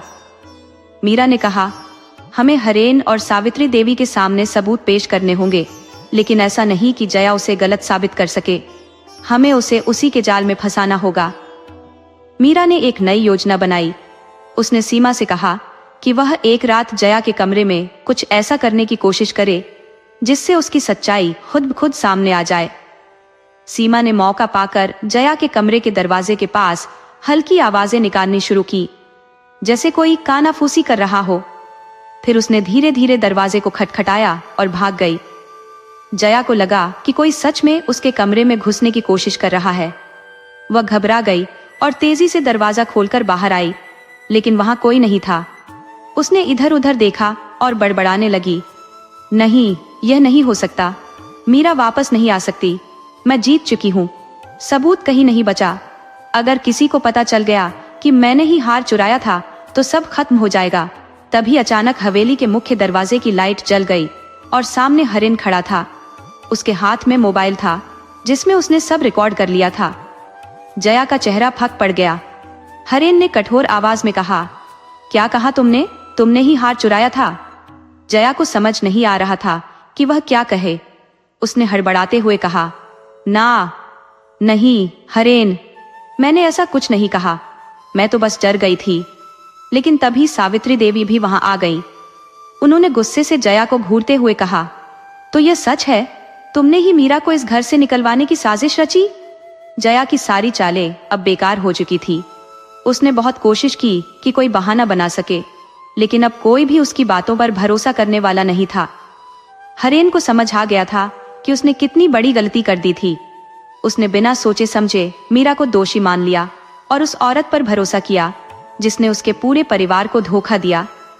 हरेन ने बिना कुछ कहे गाड़ी निकाली और सीधे मीरा के मायके पहुंच गया। जब मीरा ने दरवाजा खोला और हरेन को सामने देखा तो उसकी आंखों में गुस्सा और दुख दोनों झलक रहे थे। हरेन ने शर्मिंदा होकर कहा, मीरा, मुझे माफ कर दो। मैंने बहुत बड़ी गलती कर दी। मुझे समझ ही नहीं आया कि कौन अपना था और कौन पराया। जया ने हम सबको धोखा दिया। अगर तुम चाहो तो मुझे माफ मत करना, लेकिन प्लीज वापस चलो। ये घर तुम्हारा है, हमेशा तुम्हारा था। मीरा की आंखों में आंसू थे। वो बहुत कुछ कहना चाहती थी, लेकिन उसके शब्द नहीं निकल रहे थे। उसके माता पिता ने उसे समझाया, बेटा, जब सच की जीत हो गई तो अब तुम्हें अपनी जगह वापस लेनी चाहिए। मीरा ने हरेन को देखा और उसकी आंखों में पछतावे की गहराई देखकर वह चुपचाप गाड़ी में बैठ गई। हवेली पहुंचने पर जब मीरा अंदर आई तो सावित्री देवी ने उसे देखते ही गले लगा लिया। उन्होंने कहा, बेटा, मैं समझ नहीं पाई कि असली दोषी कौन था। मुझे माफ कर दो। मीरा ने उनकी ओर देखा और सिर झुका लिया। वह कुछ नहीं कह पाई, लेकिन उसकी आंखों में अब भी दर्द था। जया को हवेली से निकाल दिया गया। हरेन ने उसे आखिरी बार चेतावनी दी, तुमने जो किया उसके लिए मैं कभी तुम्हें माफ नहीं कर सकता। अब से इस घर में तुम्हारे लिए कोई जगह नहीं है। जया ने बहुत मिन्नतें की, लेकिन अब कोई उसे सुनने वाला नहीं था। मीरा को इंसाफ मिल गया था, लेकिन उसकी आंखों में अभी भी सवाल थे। क्या हरेन पर फिर से भरोसा किया जा सकता था? क्या एक बार टूटा रिश्ता फिर से जुड़ सकता था? क्या वह इस हवेली को फिर से अपना घर मान सकेगी? सत्य की जीत हो चुकी थी, लेकिन इस रिश्ते की अग्नि परीक्षा अभी भी बाकी थी। मीरा हवेली में लौट आई थी, लेकिन उसके दिल में अभी भी कई सवाल थे। क्या हरेन सच में बदल गया था? क्या वह अब उस पर भरोसा कर सकती थी? क्या यह वही घर था जहां से उसे अपमानित करके निकाला गया था? जब वह हवेली में दाखिल हुई तो वहां सब कुछ बदला बदला सा लग रहा था। सावित्री देवी अब पहले की तरह सख्त नहीं दिख रही थी। उनका चेहरा पश्चाताप से भरा हुआ था। हरेन भी हर पल उसके पास रहने की कोशिश कर रहा था, लेकिन मीरा के मन में अब भी एक दूरी बनी हुई थी। जया के जाने के बाद हवेली में अजीब सा सन्नाटा था। हर कोई समझ चुका था कि उन्होंने कितनी बड़ी भूल की थी। हरेन हर वक्त मीरा को यह एहसास दिलाने की कोशिश करता कि वह अब पहले जैसी नहीं रही। वह अब अपनी गलती सुधारना चाहता था, लेकिन क्या सब कुछ पहले जैसा हो सकता था? मीरा ने खुद को समझाने की कोशिश की कि वह बदला लेने नहीं आई थी, वह यहाँ सिर्फ अपना सम्मान वापस पाने आई थी। लेकिन सम्मान तो वापस मिल सकता था, क्या प्यार भी वापस आ सकता था? एक रात मीरा अपने कमरे में बैठी थी। जब हरेन उसके पास आया, वह चुपचाप उसके पास बैठ गया। दोनों के बीच एक गहरी खामोशी थी। फिर हरेन ने धीरे से कहा, मीरा, मैं जानता हूं कि मैंने जो किया उसे माफ करना आसान नहीं है, लेकिन मैं सच में चाहता हूं कि तुम मुझे एक मौका दो। मैं चाहता हूं कि हम फिर से एक नई शुरुआत करें। मीरा ने उसकी आंखों में देखा। वहां सच में पछतावा था, लेकिन क्या पछतावे से सब कुछ ठीक हो सकता था? उसने धीमी आवाज में कहा, हरेन, विश्वास टूटने में एक पल लगता है, लेकिन उसे वापस बनाने में जिंदगी लग जाती है। हरेन ने सिर झुका लिया। उसने खुद ही अपने रिश्ते को तोड़ा था, अब उसे ही इसे फिर से जोड़ना था। वह हार नहीं मानना चाहता था। उसने मीरा के लिए छोटी छोटी चीजें करना शुरू किया। वह उसकी पसंद का खाना बनवाता, उसके हर काम में मदद करता और यहाँ तक कि उसके बिना कहे भी उसकी भावनाओं को समझने की कोशिश करता। मीरा यह सब देख रही थी, लेकिन उसके दिल में अब भी एक अजीब सी कशमकश थी। एक दिन सावित्री देवी ने मीरा को अपने कमरे में बुलाया। उन्होंने उसे अपने पास बिठाया और कहा, बेटा, मैंने जिंदगी भर सोचा कि मैं सही हूँ, लेकिन उम्र के इस पड़ाव पर आकर समझ आया कि कई बार हम अपनों की भावनाओं को समझ ही नहीं पाते। मैंने तुम्हारे साथ बहुत अन्याय किया, लेकिन मैं चाहती हूँ कि तुम मुझे माँ की तरह माफ कर दो, सिर्फ बहू की तरह नहीं। मीरा के दिल में जो कठोरता थी वह थोड़ी नरम पड़ी। उसने पहली बार महसूस किया कि शायद इस घर में अब उसके लिए सच्ची जगह बन रही है। लेकिन उसका दिल अभी भी हरेन के लिए सा नहीं हुआ था। हरेन ने हार नहीं मानी। एक दिन उसने मीरा को खेतों की सैर के लिए चलने को कहा। मीरा को लगा कि शायद वह उसे मनाने की एक और कोशिश कर रहा है, लेकिन उसने चुपचाप हामी भर दी। जब वे वहां पहुंचे तो हरेन ने एक जगह पर उसे रोक कर कहा, मीरा, जब तुम इस घर से गई थी तब मुझे लगा था कि सब कुछ खत्म हो गया, लेकिन जब सच सामने आया तब एहसास हुआ कि असली खत्म तो तब हुआ था जब मैंने तुम्हारा भरोसा खो दिया। अगर तुम चाहो तो हम इसे एक अंध की तरह देख सकते हैं, लेकिन मैं चाहता हूं कि यह एक नई शुरुआत हो। मैं फिर से तुम्हारा विश्वास जीतना चाहता हूं, लेकिन जब तक तुम खुद अपने दिल से तैयार ना हो जाओ तब तक मैं तुम्हारे जवाब का इंतजार करूंगा। मीरा ने पहली बार हरेन को इतने धैर्य के साथ देखा। उसे लगा कि वह सच में बदल रहा है, लेकिन क्या वह उसे दूसरा मौका देने के लिए तैयार थी? समय बीतता गया।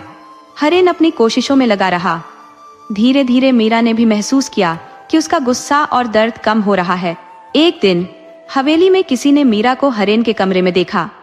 वह चुपचाप उसके पास बैठी थी और हरेन हल्की मुस्कान के साथ उसकी ओर देख रहा था। शायद यह अंत नहीं था, शायद यह एक नई शुरुआत थी।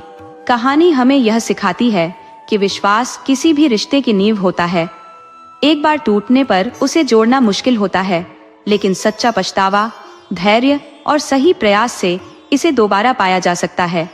चतुराई और चालाकी से रिश्ते जीते नहीं जाते, बल्कि सच्चाई और समझदारी ही किसी भी संबंध को मजबूत बनाती है।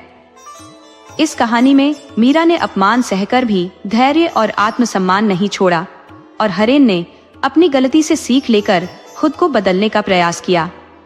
अंततः सच्चे संबंध वही होते हैं जो समय की कसौटी पर खरे उतरते हैं।